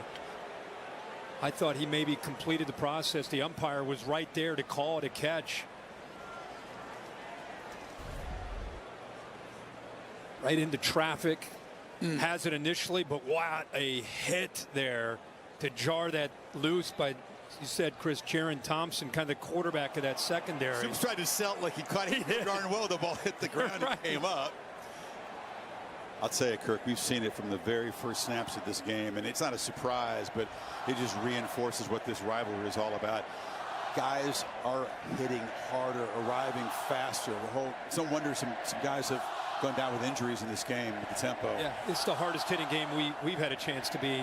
We did a Texas-Bama game, but this has a different feel to it with how hard these safeties and linebackers are hitting people. We assume that replay is going to clean that up. Richard Brown is in the booth. It'll be 2nd and 10 back at the OU 49 after they do fix it. They got the stop near the end of the half. The Sooners defense forcing the field goal. They preserve time. Gabriel right down the field. Now a chance to build on the 3-point lead before Ewers gets the ball back. Incomplete pass. It will be 2nd down at the previous spot. You know, the middle 8 is something that Dabo Sweeney popularized at Clemson when Venables was there, and now he's preaching it. The last 4 minutes of the first half, first 4 of the second half. If you own those 8 minutes, the chances are very good you win the game. He's trying to make that a reality here this afternoon again by building on this lead. Walker's the back. It is 2nd and 10 after the review.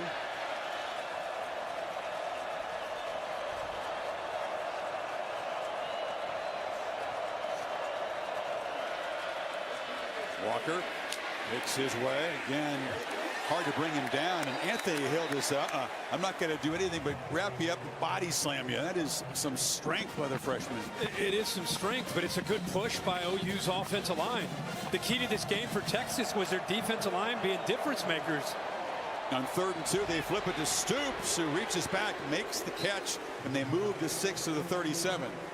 They slid him right out of the backfield. Set up a nice pick or kind of a rub there by Farouk off the right. Stoops getting up talking. Gabriel, long throw near side. Anthony spins free of one tackler, wrestled down at the 25. Another first down. What those wide throws like that in this offense, not only is it a great completion in a first down, but it really stretches the Texas defense horizontally. Eventually gives you a chance to take some shots to Farouk downfield and other receivers downfield.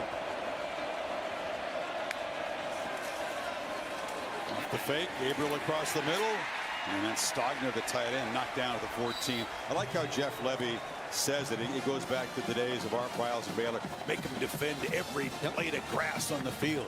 And that's the theory, because you look at the formations, you look at how they attack out on the perimeter, makes you have to respect things out wide, and then they gut you into the middle. Keeper. Gabriel follows a block and now skips out of bounds at the 8-yard line. And as a defender, you don't know if it's coming or going. When the ball's getting thrown quickly outside and you're going tempo and they take vertical shots and the quarterback's running off of a fake, it's a lot to deal with. 2 backs in the backfield. Hand it off to Walker, who plows ahead. It's 1st and goal, OU.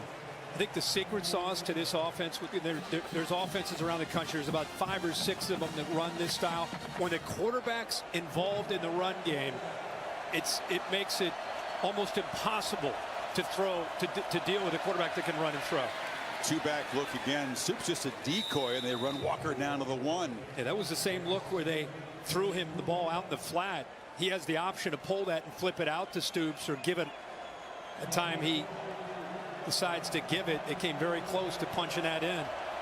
They'll huddle up here, but no substitution, so Texas unable to get fresh bodies on for this 2nd and goal play.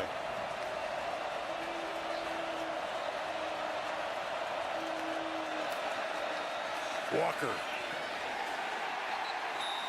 Touchdown, Oklahoma. They stretch the lead with their first possession of the 2nd half. Take it 75 yards in 13 plays. Porter Rouse, the left side of this offensive line. They're just looking to push and create this hole. Good job here. Throw Stogner in there as well. Offensive line doing their job, and again the tough running by Walker, who dropped that potential touchdown reception. This time is able to cross the goal line for the touchdown.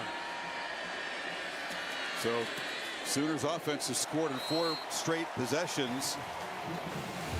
2 touchdowns, 2 field goals, and Texas with their largest deficit of the season, down 10 in Dallas.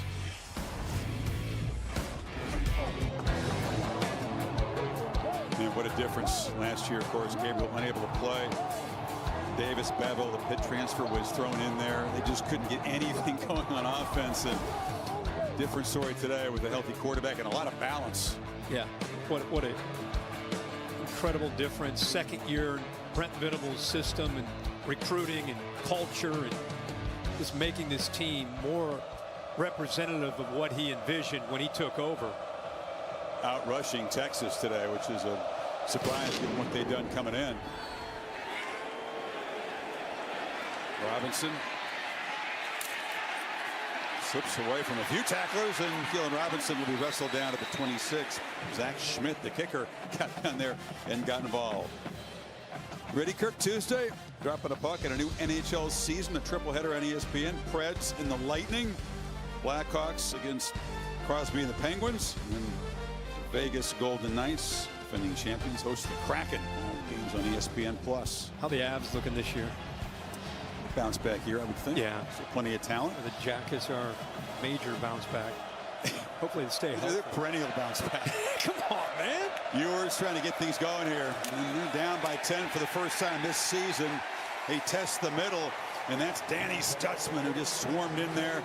You know, Stutzman, not 100% today, Kirk, but fighting through it. I love to watch this guy play football. I mean, he is a throwback. In a weekend where Dick Butkus has passed away, and we're all thinking about him and his family, Stutzman is a linebacker that would make Dick very proud with how physical he is. Indeed. Ewers a 2nd down throw. It's complete across the middle. And Gunnar Helm has been a key figure today. Talked about him having to pick up with Jatavian Sanders, not able to offer much. Makes another catch. It's 3rd and short now. That ball was very fortunate not to be touched by Stutzman and potentially intercepted. A lot of movement in the pocket by Ewers, and he throws from his left all the way back to the right. And I don't know if he didn't see Stutzman. And if he did, I mean, you're talking about an inch or 2 that he's able to avoid him. This is important. Texas got to get something going on offense. Their defense needs a rest on 3rd and 2. The catch is made by Sanders, who's back out there toughing it out, and big number 0 moves the sticks out across the 40. Watch Helm, who scored the touchdown, and to the right, look how open he is. He's got this. That shows you how much he loves Sanders. He's going to Sanders no matter what. Sanders throws a block there, but not enough to protect the quarterback for long. Ethan Downs has been big off the edge. We wondered, is there an elite pass rusher in this game? There really wasn't coming in, but Downs has made a big impact today. He sure did.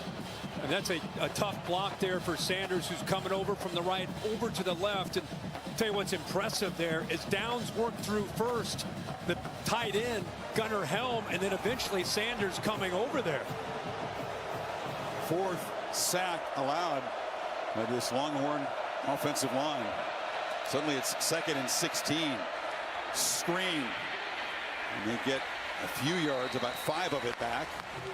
It's Whittington. Sark trying to find a way to slow down this front. They are really aggressive, doing a really good job of disrupting things, playing with a lot of confidence with this 10-point lead. See if they come after Ewers here. 3rd down and 12.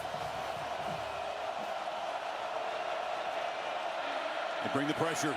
Ewers steps up, thinks about running. He'll take off. No way he's going to get there. Lost the ball. It comes loose, still rolling around, and Oklahoma has it.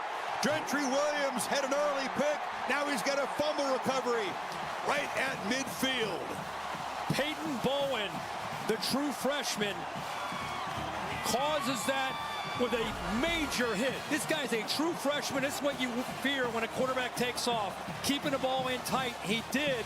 But the freshman, who they say is a superstar in the making, comes up, unloads into Ewers, and knocks that ball loose. Made an impact first as a special teamer. Bowen has blocked 2 punts this season. Now he forces the 3rd turnover by Ewers today. The 2 early picks. And then when he had gotten a rhythm, gotten going, the fumble. And now this is a big moment for the Texas defense. Sudden change, plus territory. We're actually right at the 50. Does Levy roll the dice here, try to create one-on-one, and maybe take a shot downfield? They've got a fleet of speedsters on the field to work with. They fake it to Walker. Gabriel rolls, gets around the corner. Ooh, he's dragged down. Nice tackle by Jahdae Barrett in the open field to prevent a bigger gain. Yeah, I think one of the more underrated players on the Texas defense. Good effort. He chased that all the way from the backside, showed his speed. One of the leaders when you get really close to this team. I like how he plays with a bit of a chip on his shoulder.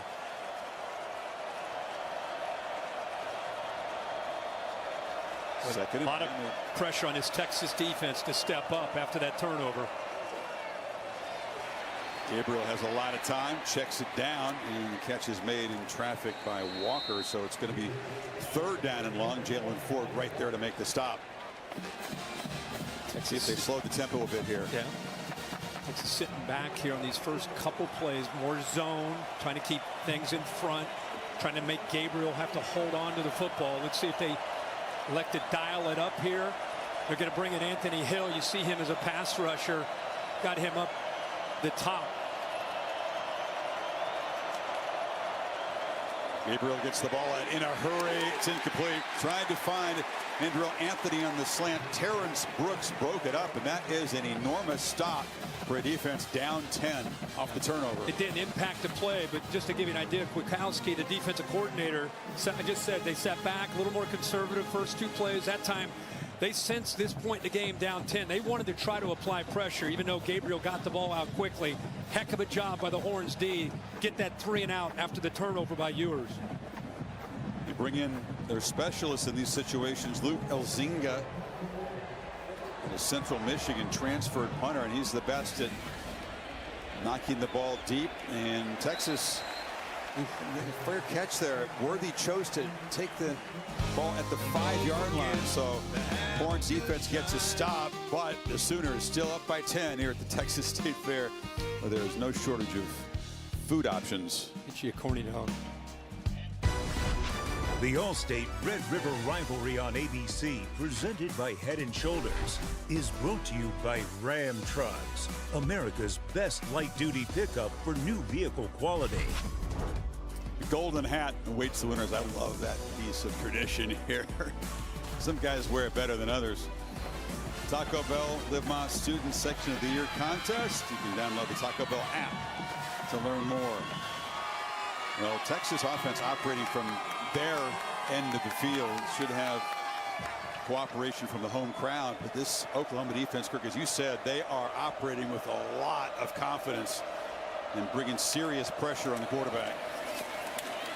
Try to mitigate that with the running game, but off the edge. It's a nice play there made. Doing a good job. Kelly. A lot of movement. A lot of rotating of bodies, staying fresh up front. Ewers right now, you know, when you're backed up at your own 5-yard line, you're just trying to get a first down and get out of there. But they're going to at some point have to stretch this defense. They're just attacking too much downfield or downhill, causing a lot of problems against the run game and the short pass game. Ewers from the end zone does try to stretch the field, and wide open is Xavier Worthy on the edge. He got away from Woody Washington. Yeah, I mean, I'm sure Sark's sensing and feeling what we're talking about is they're taking away everything underneath and they're collapsing down. At some point, you got to make them pay for that by getting the ball thrown downfield and stretching things downfield. Fourth catch for Worthy, worth 81 yards. Ewers pressured, harassed, and flushed immediately, and delivers the outlet throw to Gunnar Helm, who's become a big part of things this afternoon. Well, a heck of a job here, just somehow getting away from this pressure right here in the middle. I mean, maybe without your leader, Lee Majors inside there, Kelly able to get in there in a hurry.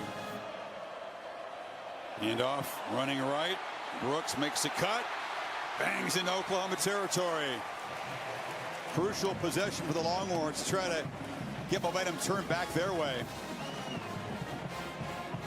It's nice to see 24, if you're a Texas fan, just have a little bit of space to work with. If he gets one-on-one with a defensive back, he's going to make you miss. That time he made a couple defensive backs miss. Gentry Williams along with Reggie Pearson, both with him trying to tackle number 24.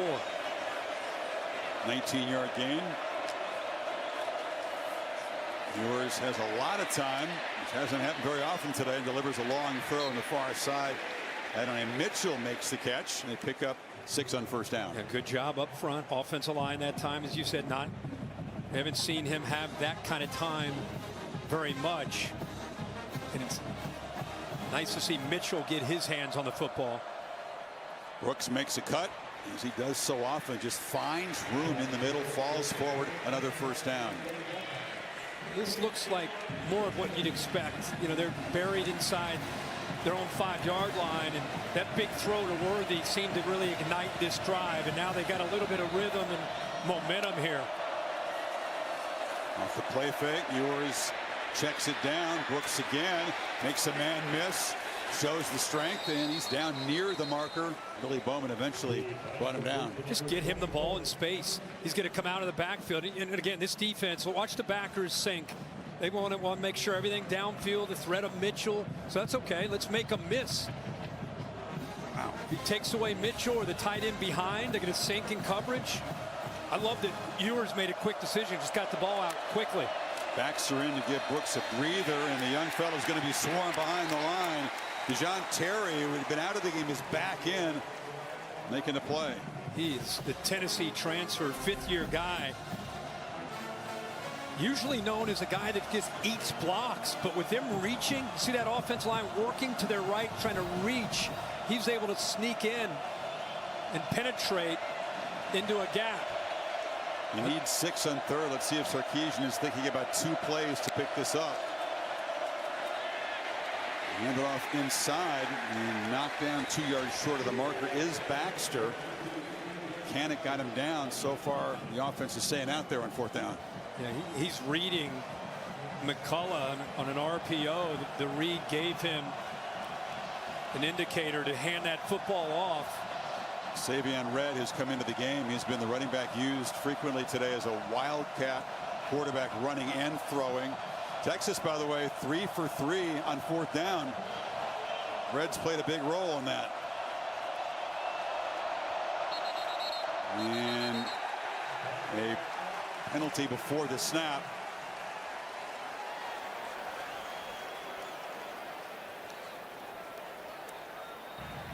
False start. Offense. Number 62. 5-yard penalty. Still 4th down. It makes it 4th and 8, and that'll change Sarkisian's thinking as the field goal team trots out. Yeah, it's on the center. Robertson there. Again, filling in for Jake Majors, the top offensive lineman on this team, who was down with a leg injury early. So here comes Bert Auburn from 45. Made good on a chip shot earlier, but he's struggled in recent weeks from distances just like this. In a swirling wind, he drives it through. That's an important field goal for Texas as they cut it to a 7-point margin. 153 in the third. 67-yard drive. Ends in 3. College football playoff national championship trophy presented by Dr. Pepper. Hanging out here at the State Fair. I guess its home is what, Grapevine, nearby here within. That's right. Headquarters. Yeah. January 8th in Houston is the championship game.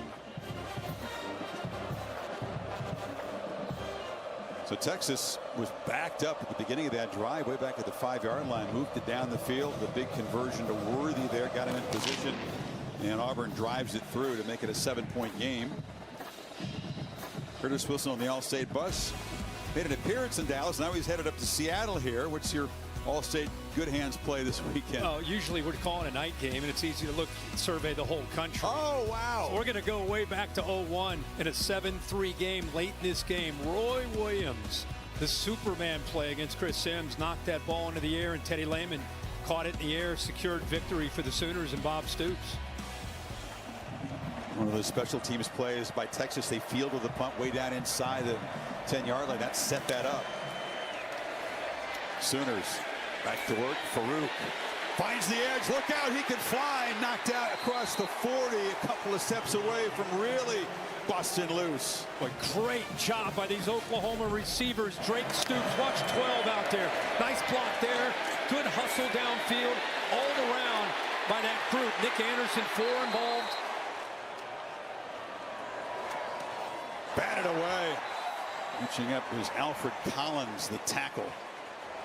Well, we have not felt the presence of this Texas defensive front. We talked about this being a big factor in this game. How would Oklahoma deal with the Texas front? Jeff Levy and Dylan Gabriel have come up with a plan between the tempo and the different play calling. They have slowed down the front that time, knocked down by Collins. 1 sack by the Longhorns. They've affected Gabriel a few times, but not enough. It shows some pressure here. Gabriel has time, and it's batted down again. That time it was Anthony Hill, so back-to-back bat downs. Sets up a 3rd and 10. Actually, he does a really good job here. He can't get to him, so he just does what most good linebackers do. They play with instincts. Eyes on the ball. I can't get to him. The ball's going to be out too quickly, so it's 6-3. He almost not only knocked that down, he timed it so well. I wouldn't have been shocked if he came down with an interception. 4 of 10 are the Sooners on 3rd down. Sawchuk is in the game. Reliable pass protector. Let's see if they try to heat up Gabriel. It's Anthony coming across in motion, and a whistle and a timeout taken. Sooners spend the timeout here. Gabriel, just one of those guys that he makes all of his teammates, feel important. He's got the knack. You come to this new program, you do what Baker Mayfield did. You step in from the outside, you ingratiate yourself, you show yourself to be a leader with your hard work. But he's just got the chemistry. He's got the it factor, and he has ever since he was a high school star in Hawaii. Yeah, he had it when he was early in his career at UCF with Jeff Levy there, and it's continued throughout. Some of those guys, you have that naturally, and he's been able to put that on display today. Oklahoma as a team playing a much cleaner game than Texas. Texas has 3 turnovers. Oklahoma doesn't have any. Texas has 7 penalties. Oklahoma only 3. And Texas has been sacked 4 times. As you mentioned, Oklahoma only giving up 1 sack. Gabriel on his way to UCLA when Caleb Williams left Oklahoma, got into the portal. Levy called him the day before his first class at Westwood and said, guess what? And he changed rapidly his mind, and it's worked out beautifully for him. 3rd and 10. Gabriel feels the pressure, sidesteps it, escapes, and tries to get there with his legs. Gets a block on the edge, but will not get there. Fought really hard, but Derek Williams, the true freshman in for Catalan, made the tackle on the far side. Collins right here wins, forces him out of the pocket. And then you're talking about a true freshman out in space, getting off of a potential block by Drake Stoops, and makes a play. Tell you, we're seeing glimpses of what Derek Williams has to offer to this Texas defense. Young man forced to play, and he's doing a great job. So, well, it's 4th down. And Drill Anthony is being looked at on the far sideline by the athletic training staff. Holly? Well, you're talking about Dylan Gabriel's growth in Hawaii. Part of it started because his father was a terrific quarterback at the University of Hawaii. He has mentored and coached this young man since he was a little kid. He did get to meet Marcus Mariota for the first time when he was in 3rd grade. He remembers it vividly, a jump rope for heart health event. He then later got a throw at St. Louis High School in Hawaii with Marcus and a bunch of other quarterbacks. And guys, it's just the beginning. There's about a dozen different quarterbacks in college football right now who grew up in Hawaii. It's really good to see, and Dylan Gabriel is making them proud. Here's the DNA. There were guys before Mariota. Timmy Chang played at Hawaii, but it was Mariota, Tua. Those guys were from St. Louis High School. Mililani is where Dylan comes from. That's where Mackenzie Milton played, and of course he was the guy that led him to UCF and mentored him there, kind of a big brother to Dylan. Yeah, it's cool to see that. Cool fraternity of guys. And right now, how about the way Tua is performing? There's Anthony clearly in some pain there, getting helped off. Tua having a heck of a year this year with the Dolphins. So how about this? The offense is on the field. They need almost 2 full yards to get to the 47. Well, he spreads them out. Walker is the back. They're going to try to get Texas to flinch, but they do run a play. Gabriel throws a slant, far side, and Stoops could not come up with it. Michael Taff, a backup safety, made the play, and Texas with that stop has great field position. Well, that's all you could hope for Dylan Gabriel. Ball to me is a little late and thrown behind downfield, but look at this cushion right here. You'll take that every single time. Ball now, a little bit late and behind. Stoops is running out of room, but he went to the right target with that cushion into the boundary. But the wrong shoulder. Just felt like he got it out a little bit late. Now, because you roll the dice and go for it in a rivalry game, look at the field position for Quinn Ewers and the Horns. Ewers, by the way, has completed his last 13 passes. Did have the fumble loss in the middle of that, but terrific rhythm throwing the ball. Another high percentage throw to Brooks. So he said, just get it to him in space, and he creates about a 4-yard gain. Just take those completions all day. He wanted to go. He wanted to take a shot. Looked like Sark wanted to try to test the defense after that turnover on downs. Taken away downfield, no problem. Check it down. At least get some positive yards. What a sudden change in this game. That decision by Venables and the stop of the incompletion has given Texas a real chance. And Brooks turns the corner, bangs through tacklers, still running, powering down inside the 35. How about the right side of this offensive line? Campbell and Jones. Really good job on this right side. Watch them work the double team and then climb up to those backers. Look at that hole. I mean, you're letting Brooks get downhill into the teeth of that defense with speed. What more could you ask for? 119th Red River rivalry. The Longhorns and the Sooners battling in a 1-score game. 15 minutes to play. Back after this message, and a word from your local ABC station. You're set for the fourth quarter. Aerial coverage brought to you today by Goodyear, celebrating their challenge. You're set for the fourth quarter. Aerial coverage brought to you today by Goodyear, celebrating their challenge of road games everywhere. Are you ready for the road? Goodyear, more driven. Which side, which individual going to make the plays here in this final quarter, be remembered forever? The great history of the Red River rivalry. Longhorns at the 34. And first down. Test the middle with Brooks, and that time he is stopped for no gain. That man Jordan Kelly, who's kind of on the depth chart, he came in fresh. He's been making a big impact last couple of seasons. Yeah, talking his talk too to the Texas team, letting them know.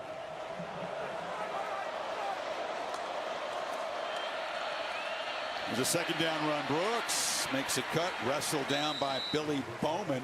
It'll be third down and about 5. You could argue here as we start this fourth quarter in a 27-20 game with Oklahoma with everything at stake. This is as big a quarter of college football that we've seen all year with everything that's at stake. Biggest quarter these teams have played in a while. Right away, touch by Whittington is down to the 1-yard line. They played quick. They got him on a slant.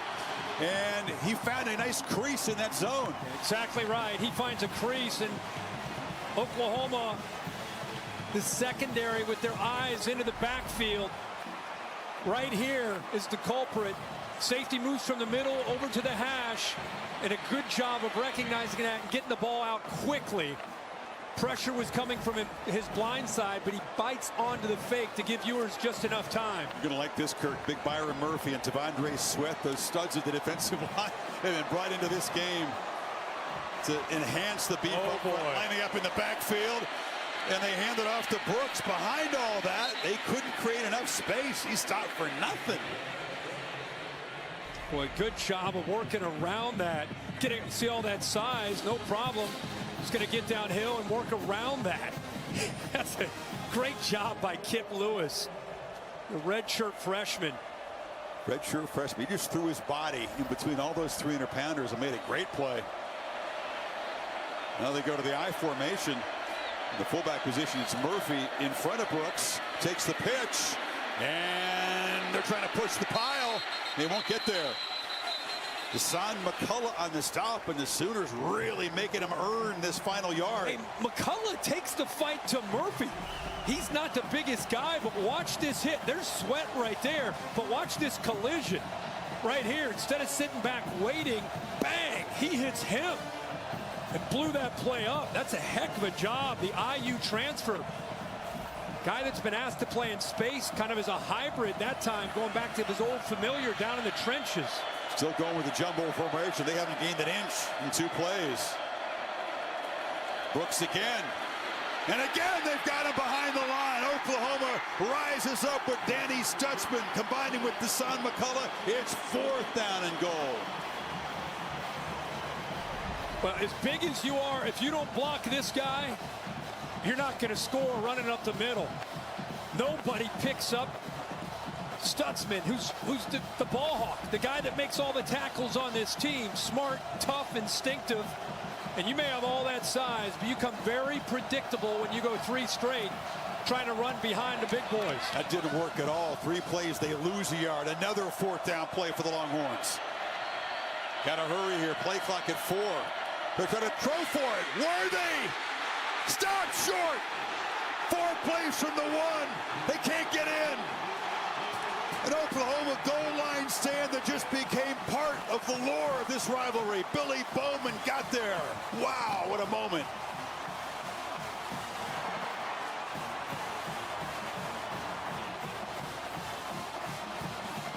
Are you kidding me? What a stand. Unbelievable. OU protecting a 7-point lead. Back to work from the 1.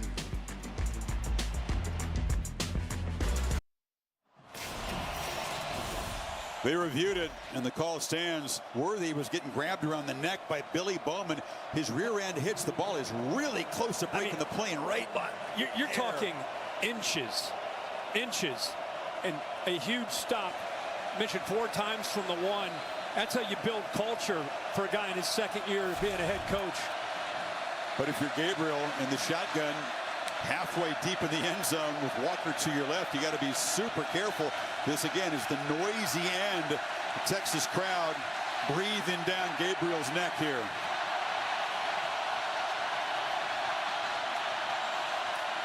Hand off to the end zone. Breaking free is Walker.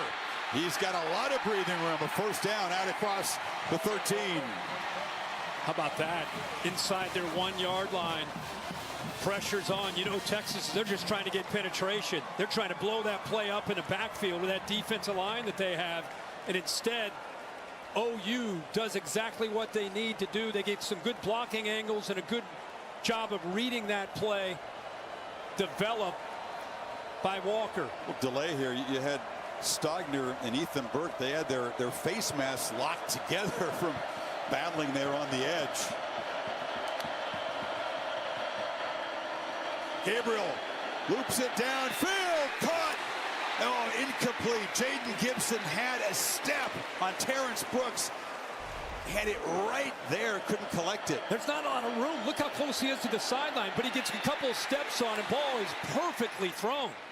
Ball could not have been placed out there any better. Look at him on that right arm. Grabbing onto it. I'm not saying that for interference. I'm saying that to how he impacted Gibson from being able to get both his arms and hands up there to make that catch. That's what you're taught as a defensive back on those fades. Gibson, one of the big play weapons here that hasn't been involved yet today. Gabriel going to be swarmed by Anthony Hill. It's a short loss. And now a 3rd and long coming up. That kid is a superstar, man. Hill is going to be a star in this defense. Again, a true freshman from Denton, went to Ryan High School, 6'3", 234. They move him all around. What do you like here in 3rd and 11, Coach? At this spot on the field, the ball out fast. Ball better get out in a hurry. Texas not showing pressure, and they only rush 4. And Gabriel flushed out, pump fakes, takes off, and takes a big shot, but makes a 1st down. No sliding that time. Jet Bush hammered him, but the quarterback makes a play. They brought pressure from here, from the outside. His blind side is picked up by Walker, and that's just Texas. The best player on their defense, Jalen Ford, was there, but just kind of frozen. Leaping attempt by Gibson. That time it's incomplete.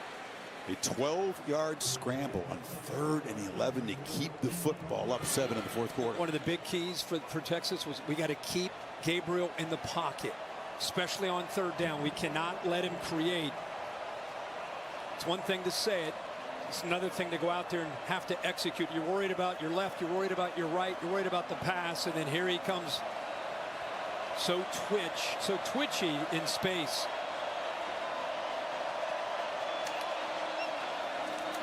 Gabriel again takes a quick peek and then takes off, weaves his way through traffic. He's in the loose. Dylan Gabriel finally chased down at the Texas 30.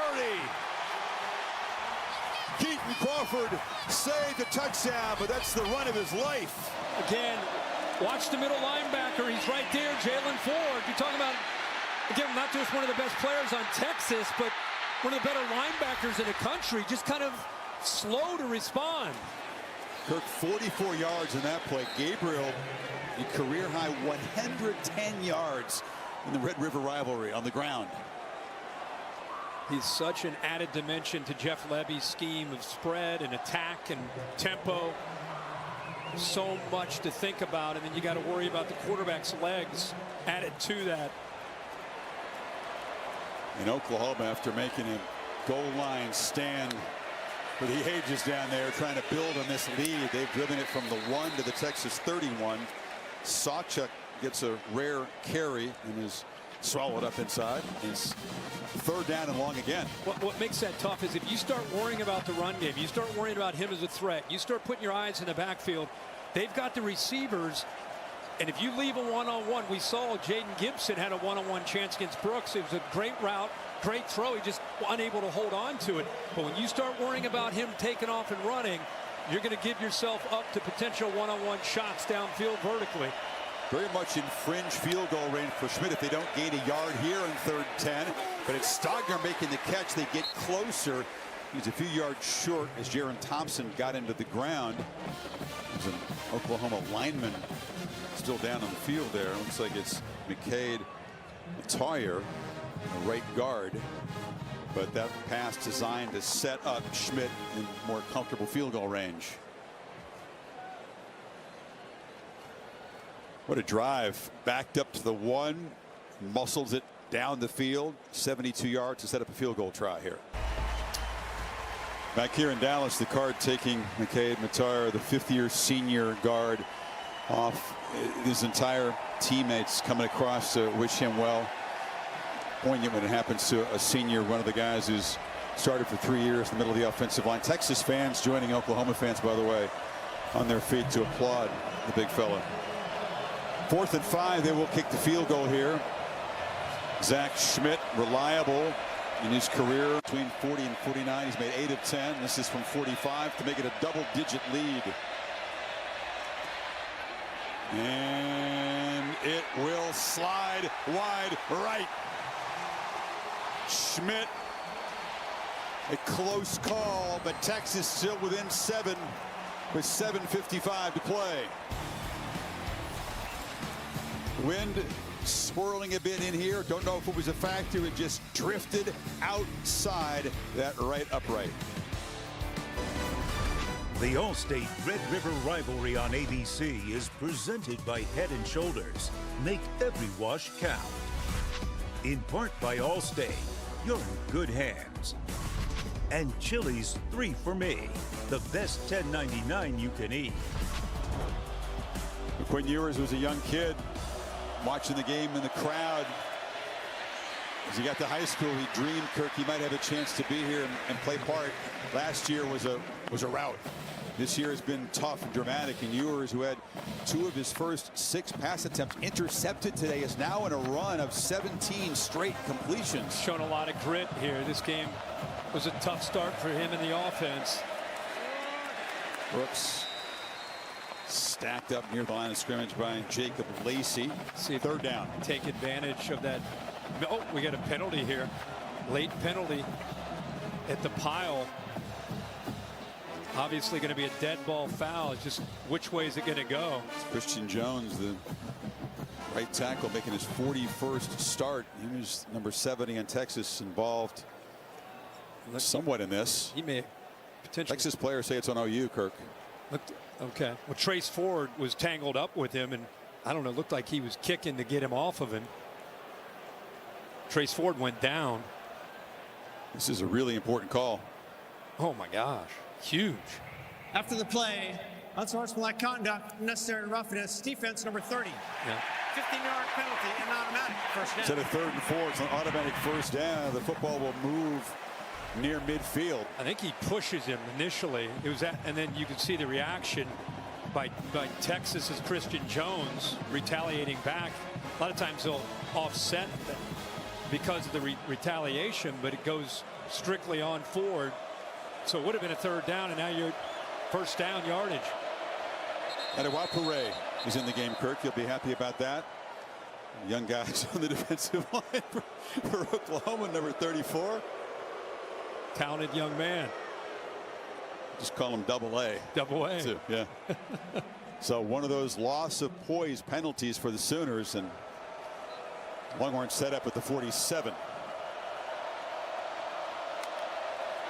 They fake it to Brooks. The flag is down. Ewers across the middle, loops it high, trying to get it to Whittington. Incomplete. The flag was out very quickly. It's on Mitchell. His motion, he started to lean before the ball was snapped. Started to cheat towards the line of scrimmage. Illegal shift. Legal motion. Offense number 5, moving forward at the snap. 5-yard penalty. Still first down. So they'll take the penalty, moving back 5 instead of the incompletion. Keep waiting for him to make the play, I was right? Say that. Yeah, here he is in motion. Watch how he starts a little bit too early. That's why the flag came out so quickly. Just 2 catches for 17 yards for Mitchell. Ewers on 1st and 15, feels pressure, rolls back to his right and flips it. There's Whittington, who makes the catch, knocked out at the 40 for a first down by Bowman. Boy, does he have that quick flick. You know, that ball gets out of his hands so nicely. Good job. This is where that mobility comes into play. See, that safety starts to come down to appreciate the threat of Ewers maybe scrambling. It created a big lane behind him. Easy throw, an easy read. 18th consecutive completion ties Ewers with Colt McCoy. That's 19 of the new record. Whittington gets a block and is being wrestled down inside the 30 by Bowman. Holly? Guys, major injury news right now. Gentry Williams, the starting cornerback for the Sooners, has been taken to the locker room. In his place, Kendall Doby is out there right now, number 15. Keep your eye on the secondary. Williams had a big afternoon. Made the pick early. Now Brooks makes a cut in space. Brooks accelerates. Texas touchdown.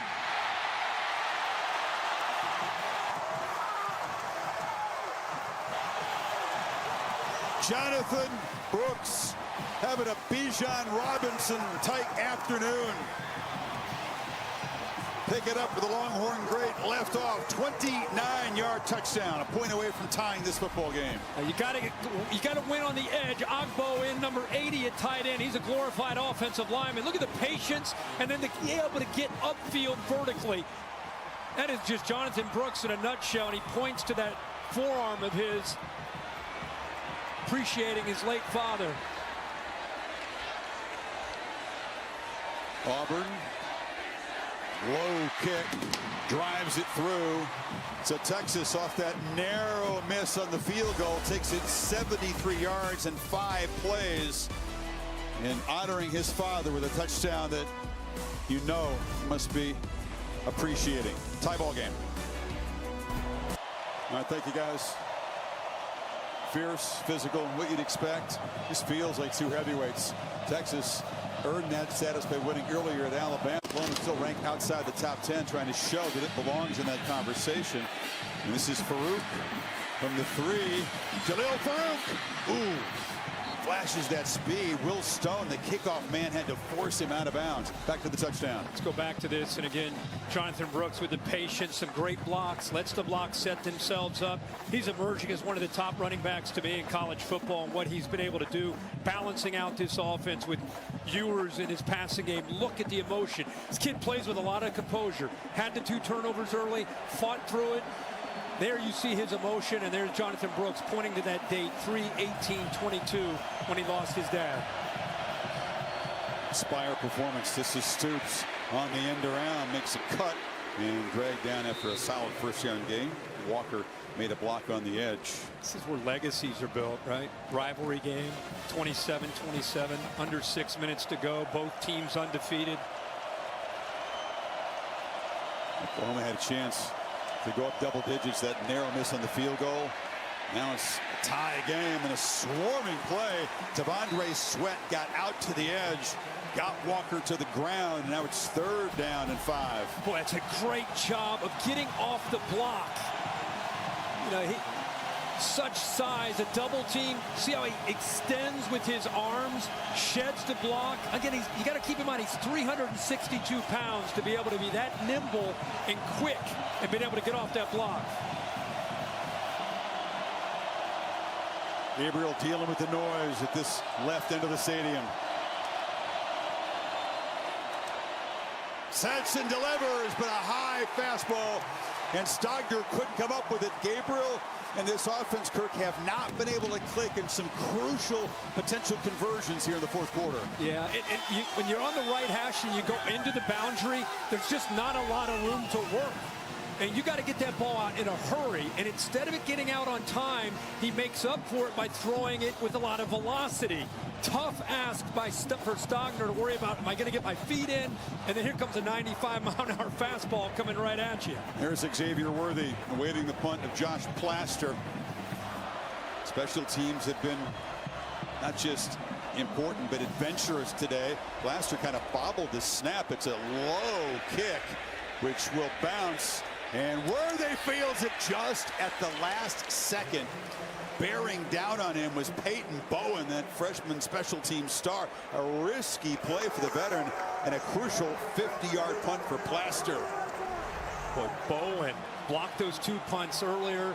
He's got a bright future. He was hoping that Worthy might try to put his hands on it. Mentioned legacies, Kirk. Here we go. Now it's Ewers' turn. A disastrous start to this game. He's recovered nicely. Got a record string of consecutive completions going, 19 in a row.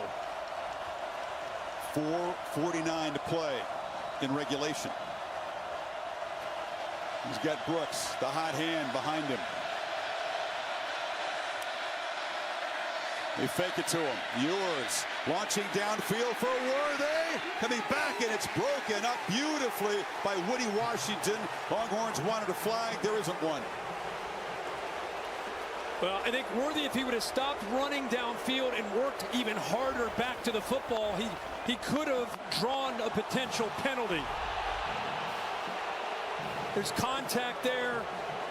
Bill, what do you think? I mean, super slow-mo, it looks like obvious pass interference, but in real time, what do you think? Real time, I thought it was a good play, but watching that angle there, he got into him early with the body, even though he turned back for the ball. Worthy this time settles in the zone, makes the catch. The string is snapped at 19 straight completions, but Ewers shakes it off right back to work. Yeah, that's who he is, right? Comes right back to an RPO, gets the ball out in a hurry. Should mention, Key Lawrence is no longer playing safety. He's now playing corner. Ewers right there. Again, finds a man open. It's Worthy in space, picking on the man you mentioned. Yeah, that's what the reason I bring that up is he's a safety. This is a really tough thing to ask of a safety, to be out there on an island. If Quinn Ewers and Sark are smart, I think they attack him, especially if you don't have safety support behind him. Playing fast, Ewers looking to launch again, and now he'll just check it down. Brooks on the edge. Plows forward there at midfield. Picked up another nice chunk on first down. Holly mentioned Dolby going in for Gentry Williams. Now that Dolby's on the sideline, they've moved Lawrence in there. And when you're a safety, moving the corner, now Dolby actually comes back into the game. Brooks, patient, very patient. Finally will muscle right near the marker. Interesting how you play this snap. Oklahoma's got a couple timeouts. 3.5 minutes. The clock can move pretty quickly with the new rules. Outside of 2 minutes here. How much of in a hurry does Sark want to be at this moment? I don't think he is. Oklahoma has spent one of their timeouts earlier. You stay with your game plan. You know, you're mixing up the tempos. Brooks cuts forward, falls forward for about 4. It's still some big-time collisions going on down there. Instead of Stutzman, that time it's Kanik meeting him in the hole, but positive yards for the Horns on that 1st and 10 play. They're playing with tempo here, believing they got the Sooners defense kind of on the ropes. On the slant, Worthy makes the catch, absorbs a hit from Bowen, holds on, and it's a first down to the 35. Yeah, they used the motion, and I think that affects things. Stutzman ends up coming down. You see this motion by Sanders. Now watch Stutzman blitz here. Good job seeing that by Ewers. Look at that vacancy right behind that blitz. Saw the collision, as you said. It's been featured from the first snap, and Bowman took the shot from the receiver. He tried to get up and play through it. Then he just went down to one knee. Already very depleted in the secondary. You know, this is exactly what you expect to see, as so many games before it in these series. Hard hits, wild plays, wacky stuff. A number of plays that could potentially be part of the lore and legacy of this game and these individual guys. And now here we go. 2.5 to go. Texas on the march. 2.5 to go. This is not a point in the game where you're worried about, hey, let's kill some clock. Now, if you get down inside the 20 and you start to put that point, think about maybe that consideration. But right now, that is not the case at all. They're just trying to continue to execute. Been so impressed with Quinn Ewers today. You know, playing quarterback is not just about throwing it around in shorts and a t-shirt. You know, when he was in high school, he got a lot of fanfare, a lot of recognition. When you really earn your stripes as a quarterback, a guy, you think of any NFL guy who's become a legend, it's what you do in these kind of moments. Leading a football team, going through, throwing a couple picks early, withstanding that, enduring that, and continuing to play with poise. That's what we've seen today from number 3. Longhorns asking for quiet from their crowd. Bowman taken to the sidelines. And first down, Ewers is going to be swallowed up and sacked. Jacob Lacey, the Notre Dame transfer, 6th sack. Yeah, they slant this defensive line right through this gap right here. Affects the communication. He kind of gets lost there. Keep in mind now you got the backup center, who, by the way, has done a heck of a job. Connor Robertson in for Jake Majors. It's the first time we've really seen some penetration there, and it was the slant. Good call there by Brent Venables. Using the depth on this defense, something they didn't have a year ago. Worthy on the edge, gets a couple blocks, cuts, and that was a nice play. Cutting inside was Peyton Bowen, that freshman, to prevent a bigger gain. Here we go. 3rd down. Not in field goal range yet. They need 9. A lot of rotating, continuing with the rotation of the bodies up front for Oklahoma. They need to affect Ewers by getting penetration, trying to get him off his spot.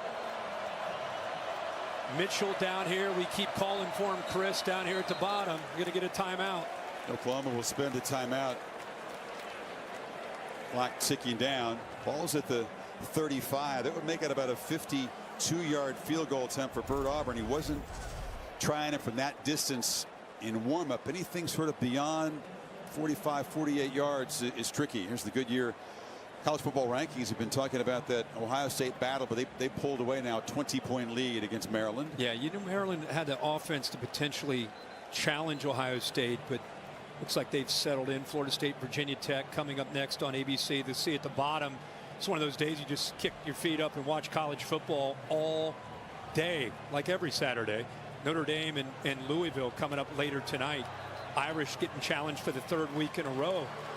Ohio State game, the Duke game last week, and now on the road against undefeated Jeff Brom in Louisville. The Texas offense out there.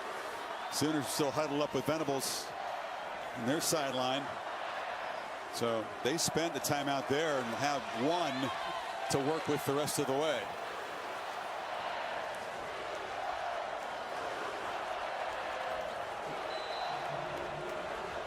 Just on the outer fringe of field goal range for this 3rd and 9.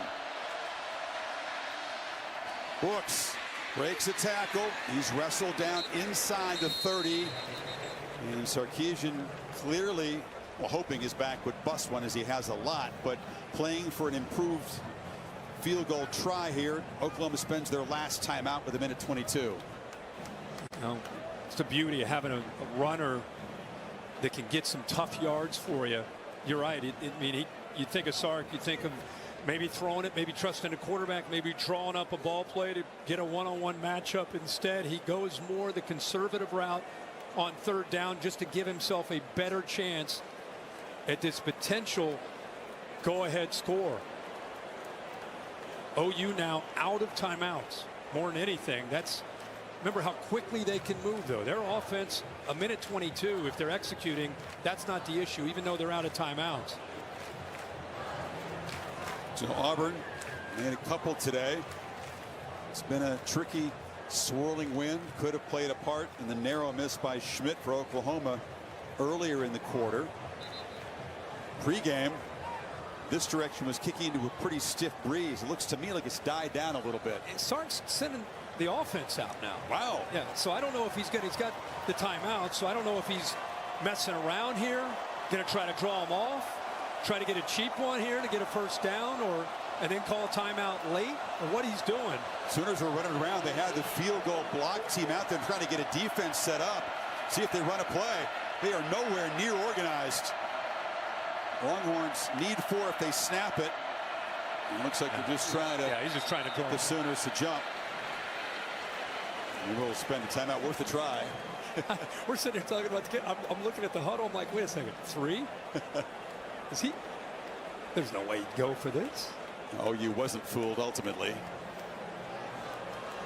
Well, this is why you practice, right? You're over on that far field as a specialist during those dog days of summer, over there working, focused, getting ready for this kind of opportunity. You dream about this opportunity as a kicker. You hope it comes down to a tie game, and there's Sark talking to him. Quarterbacks have their dreams. Jeff Banks. Kickers have their kind of dreams too. Yeah. Sark was with him pre-game, trying to loosen him up, instill confidence. You know, Auburn has missed a couple in recent weeks. He's been solid so far today. Dead center from 47 yards to put the Longhorns in front with 1:22 to go.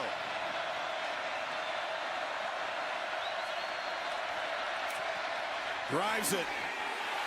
Clutch. Auburn, with plenty of distance to spare, comes up big. Texas was down 10. He's now up 3. Dylan Gabriel, your turn. No timeouts, but 1:17 to play with. And that is clutch. Auburn just steps right into the moment and doesn't flinch. Beautiful Texas sky. That ball goes right through the uprights. What a day for Sark and Jeff Banks, a special teams coordinator, and how much of an impact. It's not over, but the specialists have had that 3rd phase of the game for the Horns. Remember, OU at the end of the 1st half had a 9-play, 67-yard drive ended up in a field goal. It took about a minute 53. Now they got a minute 15 or so here. I mentioned the special teams. And the block punt ended up in a touchdown. They had the fake punt executed, and rock solid today. Bird Auburn 3 for 3. Gabriel has lost, I think, a little bit of rhythm here in the fourth quarter, Kirk. OU hasn't scored. A couple of makeable throws on third and fourth down conversions. Yeah, but this kid wants this moment as well. He's built for this. Woody Washington coming down the corner to talk to him. It's a guy that didn't get to play in this game last year. Now he's down 3 with no timeouts. Can Farouk create some field position? Very dangerous returner today. Stone drives it right through the back of the end zone, says forget the return. So here we go. Dylan Gabriel denied the chance to be on this field. Ripped his heart out to have to watch with a concussion. And be a hero in the Red River rivalry. Offensive line has some backups in there. They've got to hold up, give him time. But they are built not only for this because of their moxie and their attitude, but their scheme. They go as fast as anybody in the country. So the first thing they need is that first down to get their tempo going.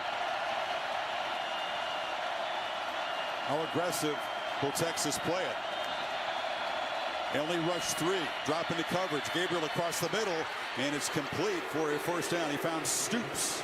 Put your seatbelt on. That's what they wanted. Now just a matter of getting lined up. Texas got to be ready to be aggressive, not be conservative, sitting back. Long throw, catch made. Farouk makes one man miss, and suddenly in a couple of plays, they're in Texas territory. That's 2 plays, and he gets out of bounds. I mean, that's what this offense can do for you. Farouk now is having just a huge day. 130 yards on the day receiving. Gabriel, pocket collapsing, he escapes. Flips it across the middle, and Stoops running free. And the legend's son moves the football down into the red zone in the final minute.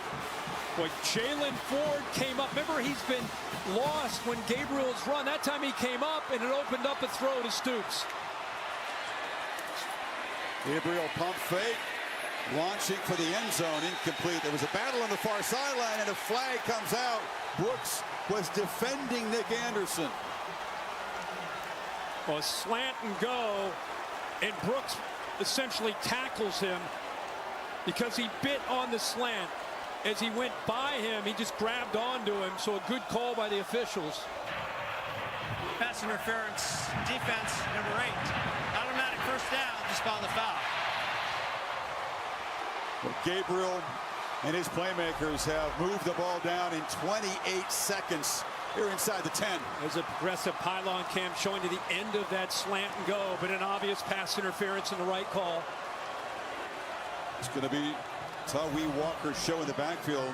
Holly reporting Marcus Major not available, out of this game. First down. To throw for it. Now he'll take off and knocked down at the 3. Texas has timeouts. Will they spend it here? I think Texas is just going to hope that their defense can hold on here. OU's got to throw incompletions or score. They cannot afford to get tackled in bounds. Gabriel. Launches, touchdown! Nick Anderson!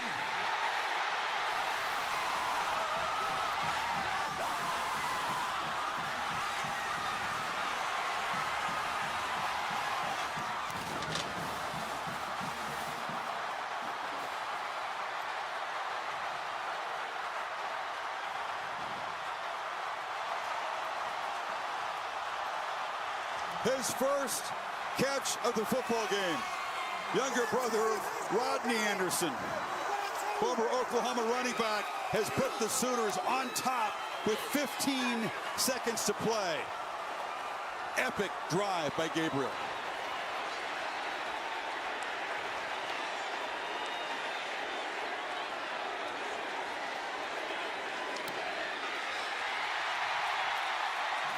He said he's built for this. He delivered. So often I talk about, look how fired up Gabriel is, man. Good for him. So often I talk about what happens before the play. Well, here's another example of that with Nick Anderson going in motion. Watch the reaction from Texas right in the back as he responds. He calls it off, says, hey, you got him, you got him. Now watch the Texas reaction here once he goes into motion. He said, you got him, I got him? Who has him? I don't have him. And then he's lost. So a miscommunication on the back end from the Texas secondary with that pre-snap movement created doubt and hesitation by Jaron Thompson. They weren't quite sure who had him matched up man-to-man. He sneaks into that back of the end zone. And how about the line giving Gabriel enough time to get that read and make that throw? You know, Anderson's is a big play guy. Kirk, his average of 28 yards a catch. It's one of the best in FBS. That's a 3-yard catch that he'll never forget. Gabriel 4 for 4 on the drive. His first touchdown pass of the football game. Gives them a 4-point lead. You talk about legacies being built in these games. Still 15 seconds to go, but what a performance and a drive by number 8, Dillon Gabriel, in this Oklahoma offense. Clutch.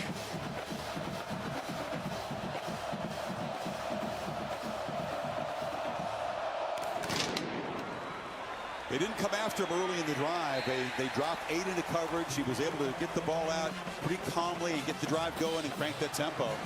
Again, their system is built, even though you're out of timeouts, they're built for that. We saw it at the end of the first half. We saw it at the end of this game.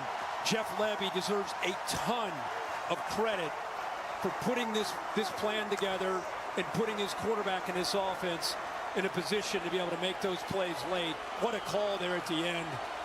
With that motion, create that doubt, and then the touchdown. Let's see if viewers can make something happen. Yeah, he needs to get 75 yards into the end zone. Does have a couple of timeouts, but only 15 seconds. They throw it underneath. A short piece. Whittington just wants to get down. Breaks free at the 43. They'll spend a timeout, and now they're in sort of Hail Mary position. Yeah, a lot of dancing around. I mean, you just got to get north and south in this situation. Every second matters. Just get north and south, get down, and call a timeout.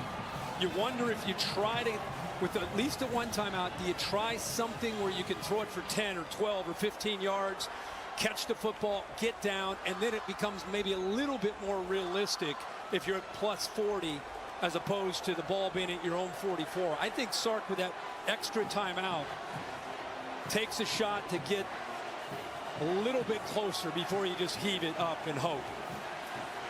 Mililani, Hawaii is where Gabriel's from. It's a small town. If you go from Honolulu up to the North Shore, you pass through it. It's a kind of a bucolic setting. He goes from there to UCF, plays 3 years, is going to go to UCLA, gets rerouted to Norman, couldn't play here a year ago. You could write a screenplay about his story alone, but also just about this game. Last play coming up. Can yours conjure a miracle? He's got I mean, if he wants to throw it over here, he's got obviously a chance to just get some yards. They can go left. They'll go underneath there. They use 4 seconds, 2 remain, and the ball's at the 44. Yeah, there's the call right there. Smart. Sark's now going to use that last time out. By the way, this is one of those games you want to see the 5th quarter. You know, and it's like with the new Big 12, without the divisions, you probably, chances are you're going to get it in the Big 12 championship game. So you want to see a sequel? 4 quarters, 20 miles west of here in Arlington? Yeah, that's right. West Virginia's in the mix. Yeah. West Virginia doesn't play Texas. They do play Oklahoma, but yeah, you wouldn't bet against these two teams being the top 2. No division course. What a battle. What I love about this battle is there's ebb and flow, and it's like, okay, one team's going to pull away. No, this team that faces some tough times and some obstacles and some adversity, they come storming back, and then it looks like they're in control, and then the other side comes back. So, man, what a game to grow from for both these teams. They used to call it the bronze hat, but that didn't fit. This is OU in Texas, and then they turned it into the golden hat. It's been going since World War II era. It comes off that thing, and it is put on the head. And it's the photos and the social media. It's going to be everywhere. You've earned the right to put that hat on today if you emerge victorious in Red River rivalry number 119. So you got off to the right, you got Mitchell, who's 6'4". Sanders is over there. He's at 6'4". All the OU defenders, or a lot of them, 6 of them, standing on the goal line waiting for the throw. Ewers hoping for time to launch. They come after him. Does step forward. Hit as he throws. A high ball near the goal line. Broken up. Batted down. Oklahoma wins it.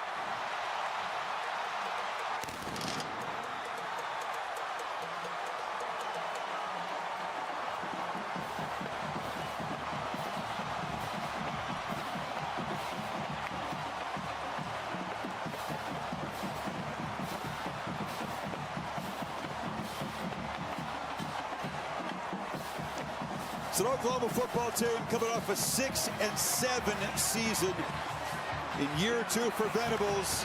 He said, I don't know if we're a championship team. We're not there yet. We're taking steps. They took a monster step today as Dylan Gabriel leads him down the field for the winning touchdown. He's with Holly. Well, Dylan, you took the field with 1:17 to go, a final drive. What did you say to your teammates and to yourself so you could execute on that drive? We do it every Wednesday. We do it every Wednesday. This is what OU football is all about. This is why I came here. This game. A lot of respect for Texas, man. They played their butt off. Quinn's a hell of a Q. They play really well. So it is what it is. At the end of the day, making plays. And Nick made a play, so let's do this. You made a great play in the red zone. You had to rise up, jump up to make that throw over the offensive line. What did you see and how did you complete it? Bay called me last night. He told me do whatever it takes. So you know what I'm saying? I'm all about OU football. I love this place. This is what college football is all about. Let's go. This is your first time playing in this game. Legends are made in this game. What should they say about Dylan Gabriel and your Sooners after this? I love my teammates. I love my team. That's always what I've been about, man. And God is good. God is good. Go enjoy this win, young man. Thank you. He's a man of deep faith. Uses the sign of the cross to center himself before he takes the field for every possession. The flag has been planted. The golden hat is in the middle of that humanity in the middle of the field. They'll pass that around like it's the Stanley Cup, right? This is a cool shot. Look at that. Look at that. Half of the stadium dejected. The other half, pure elation. Look at every single person left with memories they won't forget. Yeah.